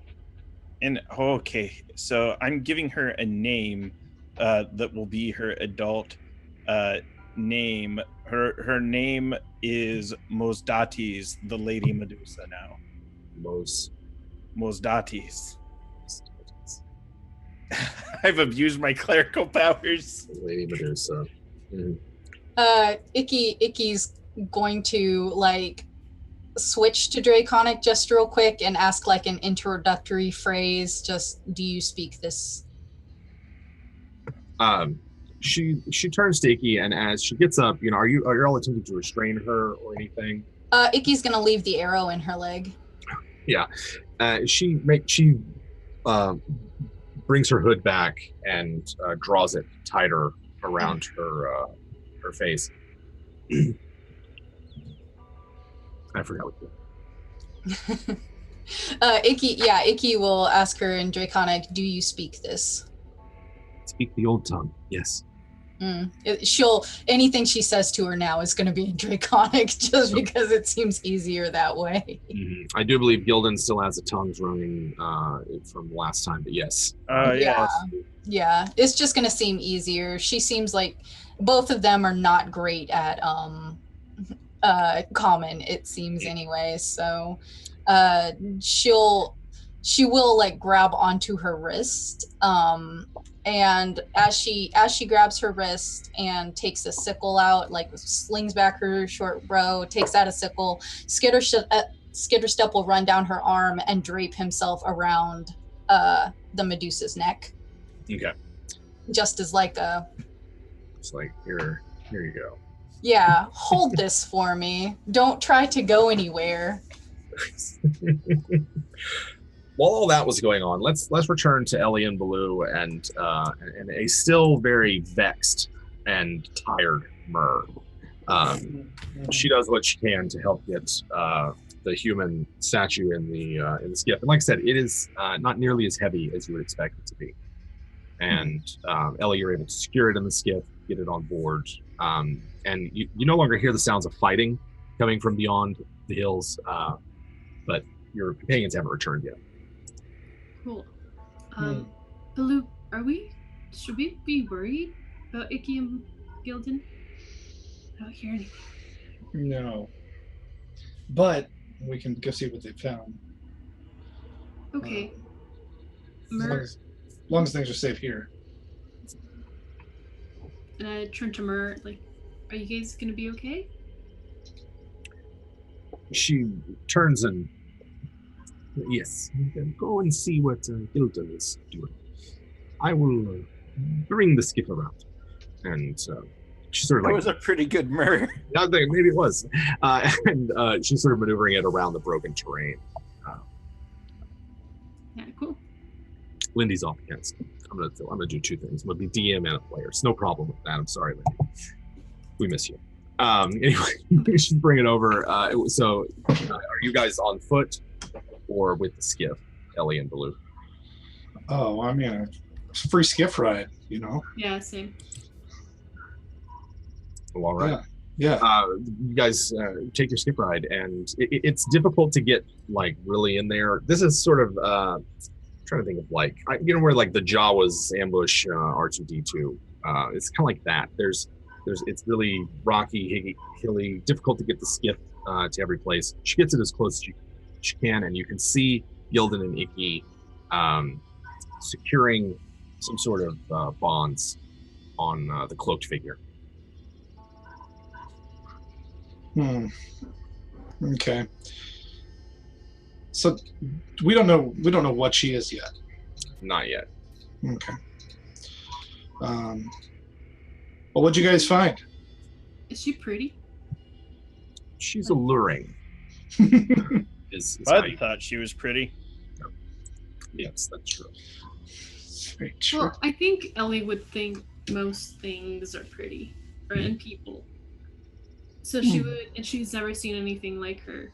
So, whoa. Ellie, allow me to introduce you to Mostates, the Lady Medusa. Woman of the waste. My name is Mivia. Mivia? She says in Draconic is what she says. At that, like, that's the exact reaction that Ellie has, like, oh my god. So, and then I start speaking to her in Draconic. Are you okay? And then I look at her leg and I'm like, beat up. Yeah. Yeah. I'm sure my friends had a really good reason to do this. It's okay. I won't let them kill you, but I think Brander. you want information. Icky will say to Midia in Draconic, "This is my broodling. If you take your hood down or you hurt her, I will eat you, but you will still be alive." It's not pretty. I've seen it happen. Take me to my mother. She will give you everything that you wish, as long as I'm safe. Okay. And at this point, there's light. You guys all step out, and she looks very confused, like visibly, like doesn't like there's like she was expecting to see other people. Are you okay? Why did your face do that thing? It's, I love Ellen. Why did your mother send you out here? we were robbed, and it's returning our property. Mother She sends rushed into children the off door. into the waste to die. Sorry. It happens. It's life. She sort of she looks at Gildan and says, my mother would never send me off to die. She cares for me deeply. My safety. She sent you off to get clubbed in the face and shot by my goblin bolts. And I'm saying this in Draconic. She sent you out to have your soul peered into and your mind ripped to pieces. We plucked every grape from your brain and let the juices run down our throats. You don't. That is what your mother did to you. She was trying to get rid of you for her own reasons. That's what mothers do. And you go on this tirade, and you know she seems just absolutely stunned by it. Who are you? Can I get in between them, and then I'll look at Gildan, and I'm gonna be like, "Listen," and I poke him in the forehead. You're being very, very mean right now to my new friend, and I don't appreciate it. Yeah, And well, it was very nice when I saved your life. She's gonna unintentionally intimidate him. Okay. I don't know if that's gonna work at all, but You're still all haggardly and sickly. yeah. I rolled an 11. Okay. It's a decent enough attempt. I'll let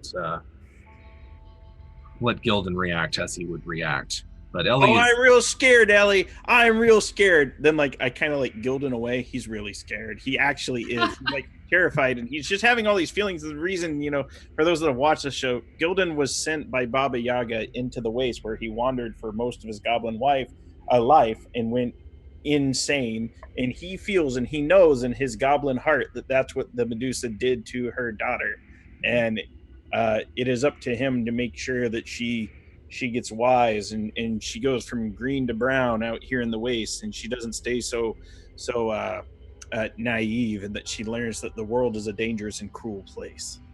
I'd have Gildan make me a persuasion check for that, and the captured Medusa is sort of peering at Icky, and it's still in Draconic. I don't know why you travel with these mammals, but you will be rewarded. My mother keeps her word. These ones are surprisingly difficult to kill and eat. She is your broodling? Gesturing to Ellie. Adopted. All right. What was Gildan's persuasion then? Okay, so here's how it works. Gildan bats his beautiful goblin eyes, and that's how he casts guidance on himself. Okay. I've totally messed up my screen for a second. All right, there we go. And now he's going to roll persuasion. I'm not that bad, but I'm bad. All right, so let's do this. Then I want to know what Baloo's up to as all this is sort of 20 to persuade. Thanks to guidance. Okay.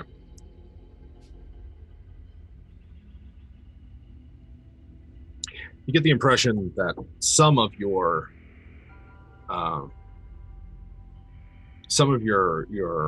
this is why your mother sent you out resonated with her, and her attitude becomes a little less defiant. How about Baloo? All this is sort of going on at once. Ellie's getting up in Gildan's face. Gildan is trying is yelling at this your captive. She's only speaking in Draconic to seemingly just to Icky. What's Baloo doing? Well, I mean, Blue can't understand anything they're saying, or at least most of the conversation is in Draconic at this point. Mm-hmm. Probably just healing himself. He got hurt pretty bad. Yeah. If there is anyone hurt, Mer has cure wounds. She will heal people up if they need it. Patata is assisting Mashed Patata. He's Mashed Patata. Yeah, because we boiled him up. He's like trying to tend to Baloo, who probably is Mashed Patata in some kind of container that contains him, or is it just an animate mass of potatoes? He has a boot. A boot? Yes, and he kind of has a fork in either hand, and he pulls himself along in his boot. He's had a hard life these past 24 hours. Yes, Mashed Patata. Yes. He looks like that blobfish. He kind of looks like Calcifer from Howl's Moving Castle, except he's made out of potatoes. I was gonna say he was gonna remind me of whatever was Aquatine Hunger Force with the meat guy. Yeah. I never watched it. I just one of the gloops from Herculoids, except yes, little. There you go. So peek behind the DM screen. I told Grant, I said you get the equivalent of the magical secrets because of your connection with Lang and all this other stuff. Little did I know that Grant would choose Tiny Servant, and I'm not sure why. Well, I don't regret my decision. I don't know why anyone would. I'll just leave it at that. I'm going to have killed Mashed Potato. Whatever. You're going to kill Mashed Potato. I will have already killed him. Yes. Mashed Potato is mushed in his boot. So anyway, all this is going on. Baloo, no one's what's going on. They're talking to you. If anyone needs healing, feel free to have a cure wounds of any up to 4th level cast on you. We'll just use all of Mer's spell slots, and then You know, she's not getting long rests. She won't hate us for that. And that's where we are. It is still night. The sounds of combat recede through the hills, and you're just sort of there with the Medusa in this broken, hilly land. Like I said, she doesn't seem to be defiant, and it has, is actually being quite cooperative with you. Good. Group's united with her. Where to now? Well, Where's your mom? yeah, we're supposed to take her to her mom, right? After she heals this stone man. Yeah. Can you heal the stone man? Yeah. The effect from the creatures is temporary, enough to restrain for enough time to get it back where we belong, and then she just leaves it at that. Icky's gonna look around real quick. How did you get here? You did not walk. No, we did not walk. And she looks around. There, our mounts are beyond the ridge.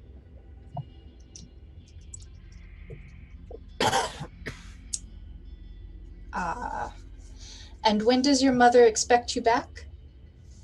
Soon. She will be contacting me soon for an update. How will she contact you? There's a spell that connects us. And where are the thieves? And we do not know. We tracked them to this cave. So we expected to find them here. Did we see any signs of anyone besides the mount that we had been chasing earlier? No, just the solitary fast lizard mount that presumably belonged to Corsica. You see no other signs of other inhabitants or anything. Who are you? Well, I'm Ellie. Nice to meet you. And that last time she asked in a very broken common for everyone. Yeah. Ellie. Icky. Hello. I am Gildan, son of Bakai, he who is known as Wise.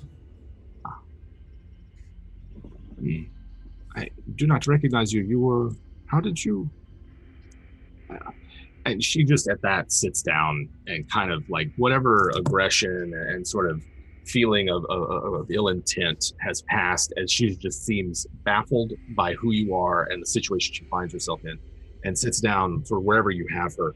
I was sent here to chase after thieves who they lied their way into our house, stole and with that she points at the statue, stole my mother's property. We merely wish to get it back. I don't know who you are, but we have no quarrel with you. Did Mur introduce herself? Mur has not introduced herself. How is Mur acting? Like, Icky spends a lot of time around Mur, so she probably doesn't know about this particular mission, but like, can she kind of tell by now when Mur's kind of being sneaky? I'd say that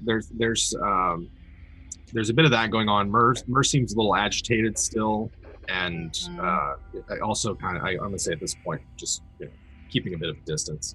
Okay.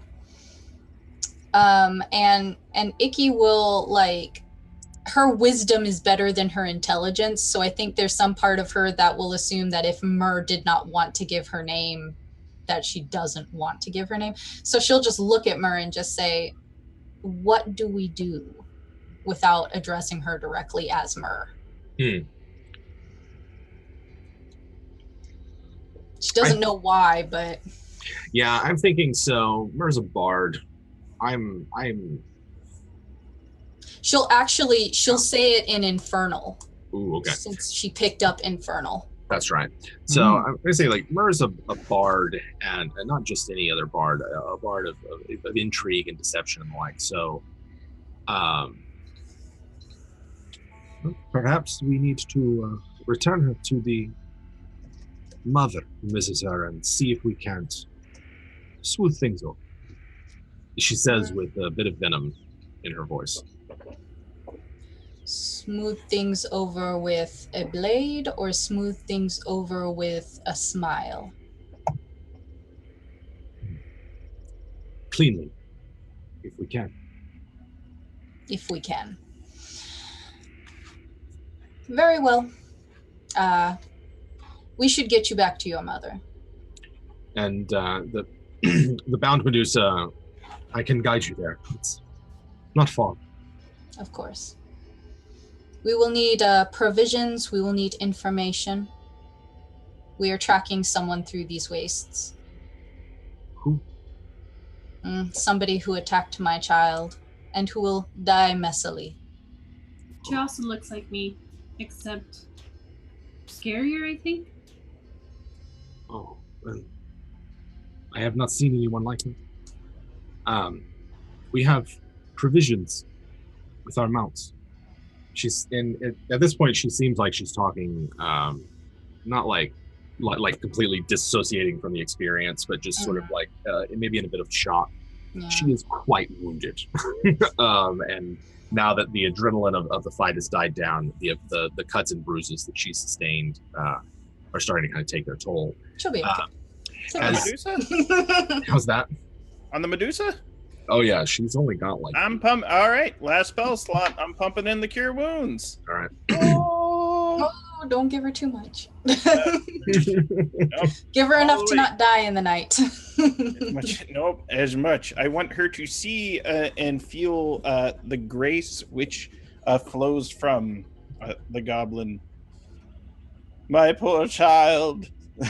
I'm kind of like the witch from Into the Woods, you know. I'm trying to manipulate Rapunzel here. Uh-huh. Rapunzel, one. What do you get points? All right. Rapunzel could murder us in our sleep. I don't know. That's why I don't sleep. An 8. Oh. Well. You've doubled her hit points. You feel refreshed with that and directs you towards where the mounts are. Now, you can tell it is approaching about the middle of the night. And, you have some time left to travel. Talking with her, she thinks it took her about 2 days to get to where they are now. You know that traveling by this, it will not take you that long to get there, and you can probably reach there by morning. If you wish.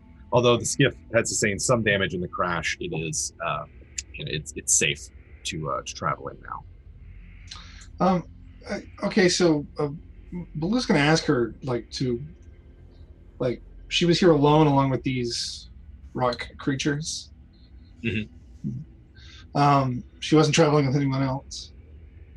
As you get to her mount is another animate statue of some war beast of some kind from ages past that you don't really recognize. Yeah.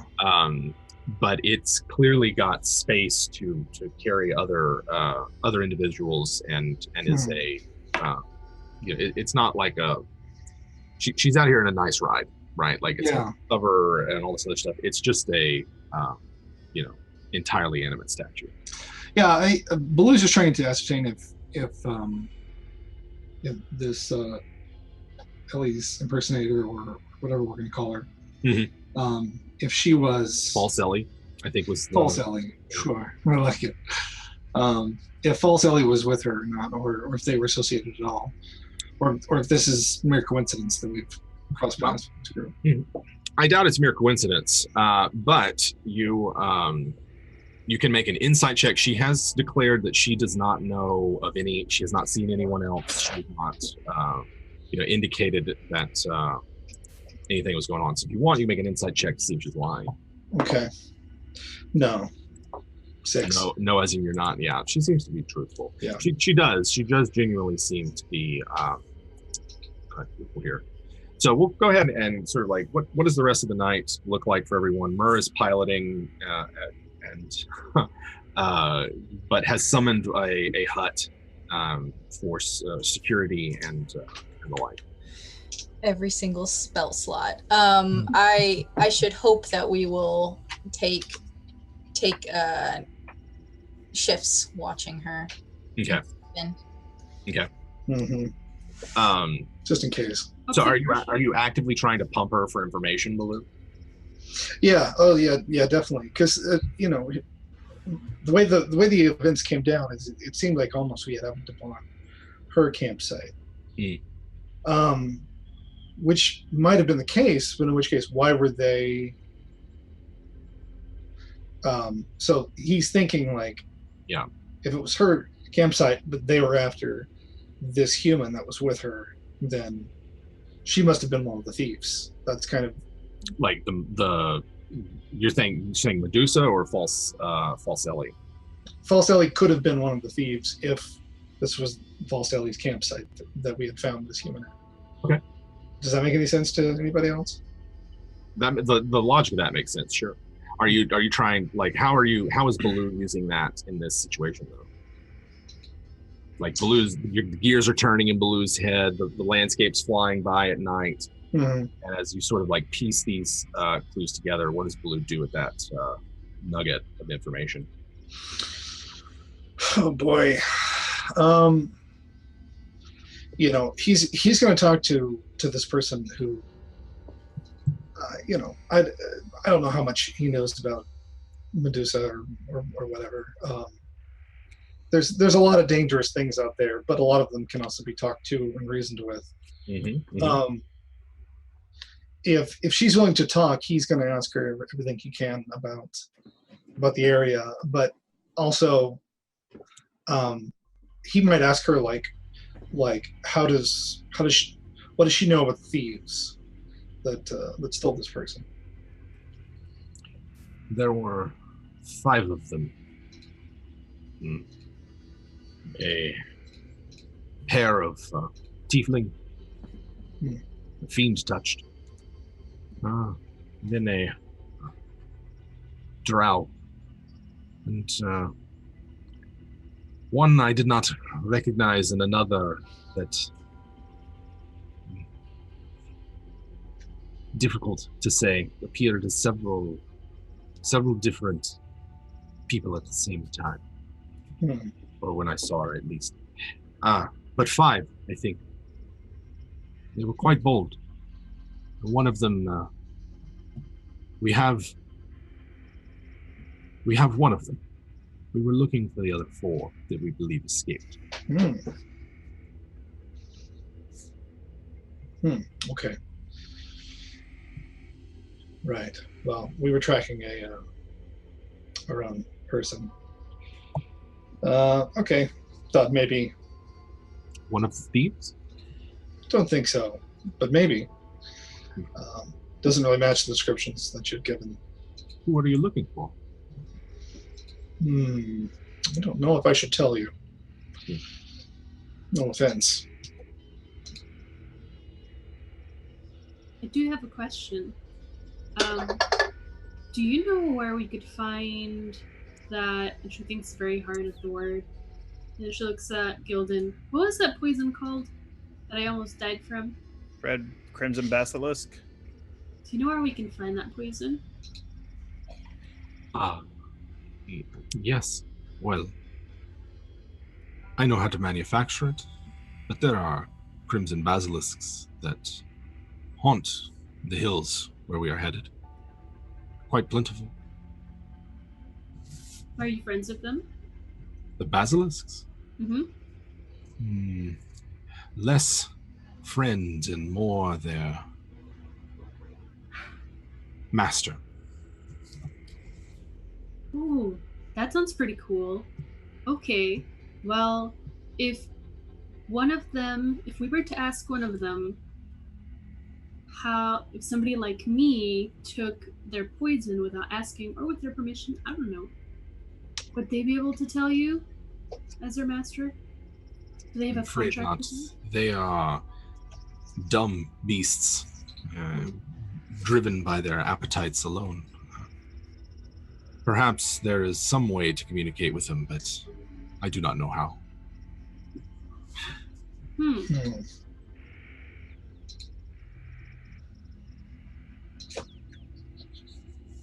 Everyone have enough go at the Gorgon. Yeah, I guess kind of like casually chatting with her into the night. Yeah, I'm gonna pull out something that I haven't pulled out since like episode 5. Gildan's favorite thing.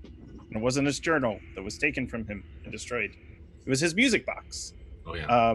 And he's going to attempt to relax the Medusa by playing his music box, which has music, and it kind of plays this little chimey bell, ghostly song. And he's when it's sleep time, he's gonna sing a lullaby. Yeah. Yep. That's what a father does. This is my child now. Your broodling. This is my broodling. Golden has its own broodling. I don't know. There was something about I thought it was gonna be the actual Medusa and not her daughter, and that's why I was like, this is wrong. Mm-hmm. That tricky DM always throwing those curveballs. So, where we're going to close this evening is Gildan's lullaby, washing over the air skiff. Myrrh at the helm, seeming her determination and will keeping her awake and at the helm of the air skiff. You're of course free to allow Gildan's lullaby to drift you off to sweet sleep. But the Medusa, exhausted and wounded, quickly falls asleep. I'll let everybody kind of give us the closing shot on your characters for today. I think Ellie would probably trust. What's her name again? Mivia is what she called herself. I'll type it in backstage. Sure. So I think Ellie would probably be telling Mivia her story, basically, of like all her adventures and stuff. But then as she turned around to look at her to see if she's still listening, she's falling asleep thanks to Gildan. So I'm like, oh, okay. I guess it's sleep time. And then she just kind of sits there kind of feeling a little stupid, and she was telling a big story and she fell asleep. So she's gonna fall asleep herself. Okay. Gonna roll over and get cozy as much as she can. You snuggle up with the Medusa? Yes. Okay. Nice. Unintentionally, but yes. Yeah. Best friends. Yeah, like one of those where you like, and then like you wake up the next morning, realize that your heads were touching, and it's like awkward and weird. But now you're besties. Snakes are sleeping on my face. So that's Ellie. Anyone else? Yeah,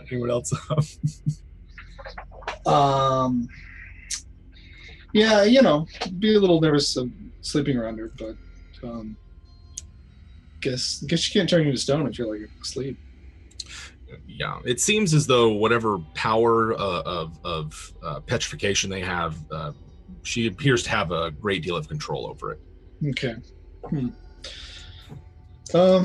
Well, is anybody going to take watch other than who's driving? Myrrh's driving. Myrrh, who Myrrh's hasn't the only one driving forever. Who hasn't slept in forever? She's got one level of exhaustion, has not had a proper sleep this is the third night she will not have a proper sleep. So it really doesn't matter if she sleeps or not. So how about I drive? I'm gonna try to take the wheel for a while and let her try to sleep. Okay. Yeah, I think after some persuasion that Myrrh would probably let Blue at the wheel. If all you do is just like I'm, going straight, then there's no kind of check involved. Okay. Yeah. I mean, I think I understand that it's an elemental spirit at the heart of it. And It is and an I, elemental spirit at the heart of it. Yeah. I would know to respect it and whatnot. Yeah. I just called down huge lightning. Surely it's not going to mess with me. There's probably some sort of primal bond that the two of you might share because of that. Your connection with the air spirits of the land of this place. So Baloo sort of like makes this connection with the air spirit in the skiff as he learns to pilot it through the night, letting Myrrh have some needed sleep. Before Myrrh falls asleep, Icky's going to like kind of sit beside her and look at her in Infernal, say, "What sort of person steals from a Medusa?" And like kind of incite it. I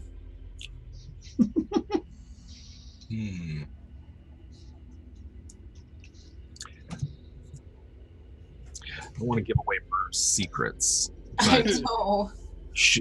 As Myrrh drifts off to sleep, as just exhaustion begins to take her, and Icky whispers this to her, like, Myrrh's mask slips a little and a slight smile crosses her face as she falls asleep. Yeah. Icky will she won't say anything. She'll just kind of fall asleep sitting up, but it's a secret she'll keep until it gets someone killed. She's like, I fucking knew it. And Gildan, as your lullaby, Gildan watches over the sleeping Ellie and the sleeping Masodates, Mivia, and he thinks back to a decade prior, to a pair of young orc children he found abandoned in the wastes, and he had protected for 7 months before they were slain by raiders, despite his best efforts to defend them. And he knows that this is a harsh and dangerous world that is very unforgiving. However, he pledges himself to protect the children who are abandoned in the waste, of which he considers Ellie and Mivia too. Excellent. Gildan relays his story, and the group drifts off while Baloo pilots the skiff.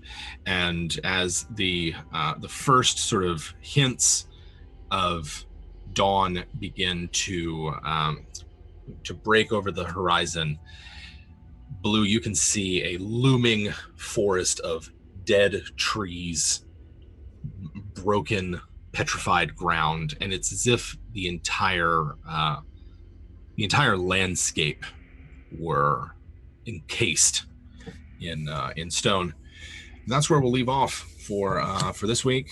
And there we go. Awesome. Boom. There we go. Thank you, guys. We appreciate everybody coming out to hang out with us while we play around and just play some D&D.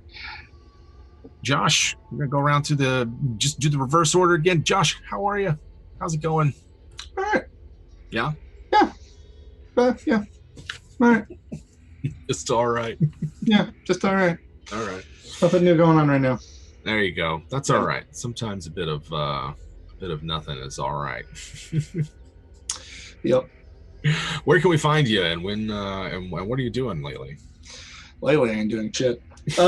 But I'm about to get back to doing shit. Yeah. Find me on Twitter at beerforcharity.com or whatever, at beerforcharity. I'm an artist there. I'm doing commissions, although I'm pretty full right now. But hey, talk to me if you want.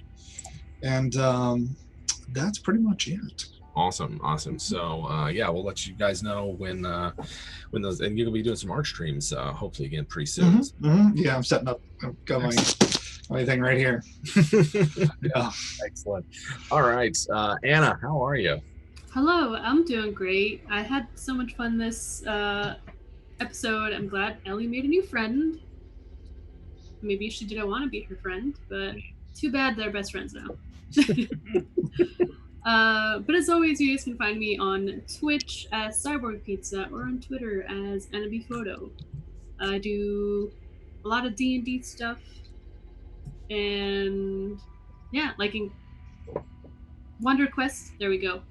What are words? Words are hard today. It's a Dungeons and Dragons 5e actual play all-female cast. So come check us out. Excellent. And TK, how are you? It's me. Man, I had so much cake today. I ate all of John's birthday cake. I'm so excited. I'll never sleep again. Never again. I'm TK. I write spooky stories on the internet. I play in Dungeons and Dragons games and some games that are not Dungeons and Dragons starting soon. One game that isn't Dungeons and Dragons starting soon. On Sundays, you can find me on the D&D Twitch channel with Hell's Bells, messing up, making a tiefling paladin do good and also go a little crazy. Lots of fun stuff, lots of trauma. It's a great time. If you like spooky stories, you can find them on the website that I still haven't updated, and on my Twitter and on my Facebook. It's all TK Joins the Fray. It's all the same thing. TK Johnson. TK Joins the Fray. Spooky stories. Everyone's having fun. It's a great time. Bye. Boom. Excellent. All right, Grant. Hi, there we go. everyone. Yeah. Always enjoyed playing. This episode kind of gave me, for whatever reason, like Last Unicorn vibes. I don't know. There's something similar to the Lady Amalthea in this Mivia, the young Medusa. She can be convinced that the world is different, and she can learn regret and things like that. I think we can teach her.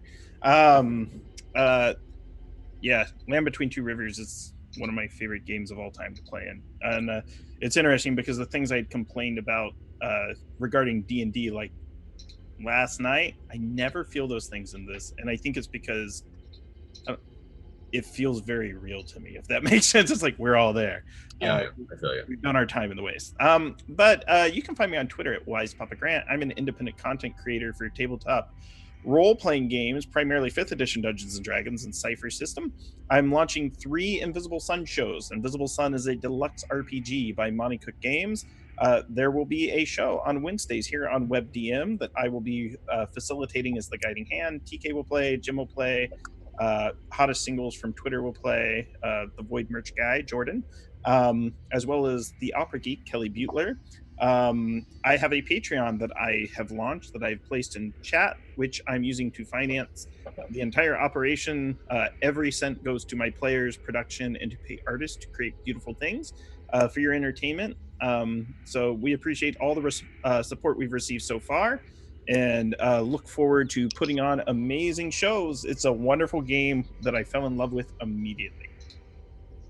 Yeah, really looking forward to that one. So guys, keep your eyes peeled for more information about that. Pruitt is also on that game. So we got the whole WebDM team, plus we got some other great players joining us. And of course, there's also 2 other games of this on other channels that you guys can keep up with and check out. So keep your eyes peeled for information regarding that. And go check these guys out, right? Like all the players here, they do amazing things. They've got amazing stuff going on. Many of you guys have Patreons that you guys should go out there and check out and support if you like what they're doing. If you like what we're doing, WebDM as a Patreon as well. But like I said, our players are awesome. You guys should really go check them out. So I appreciate it, everybody. Thank you for coming out and watching. We love having you here. We love doing fun and exciting things with role-playing games. And we'll see you when we see you. I think we're RPGN this Sunday at like 1 Central. Yeah, there we go. I should know that. But anyway, we will see you guys later. Thank you for joining us. Goodbye. Have a great weekend.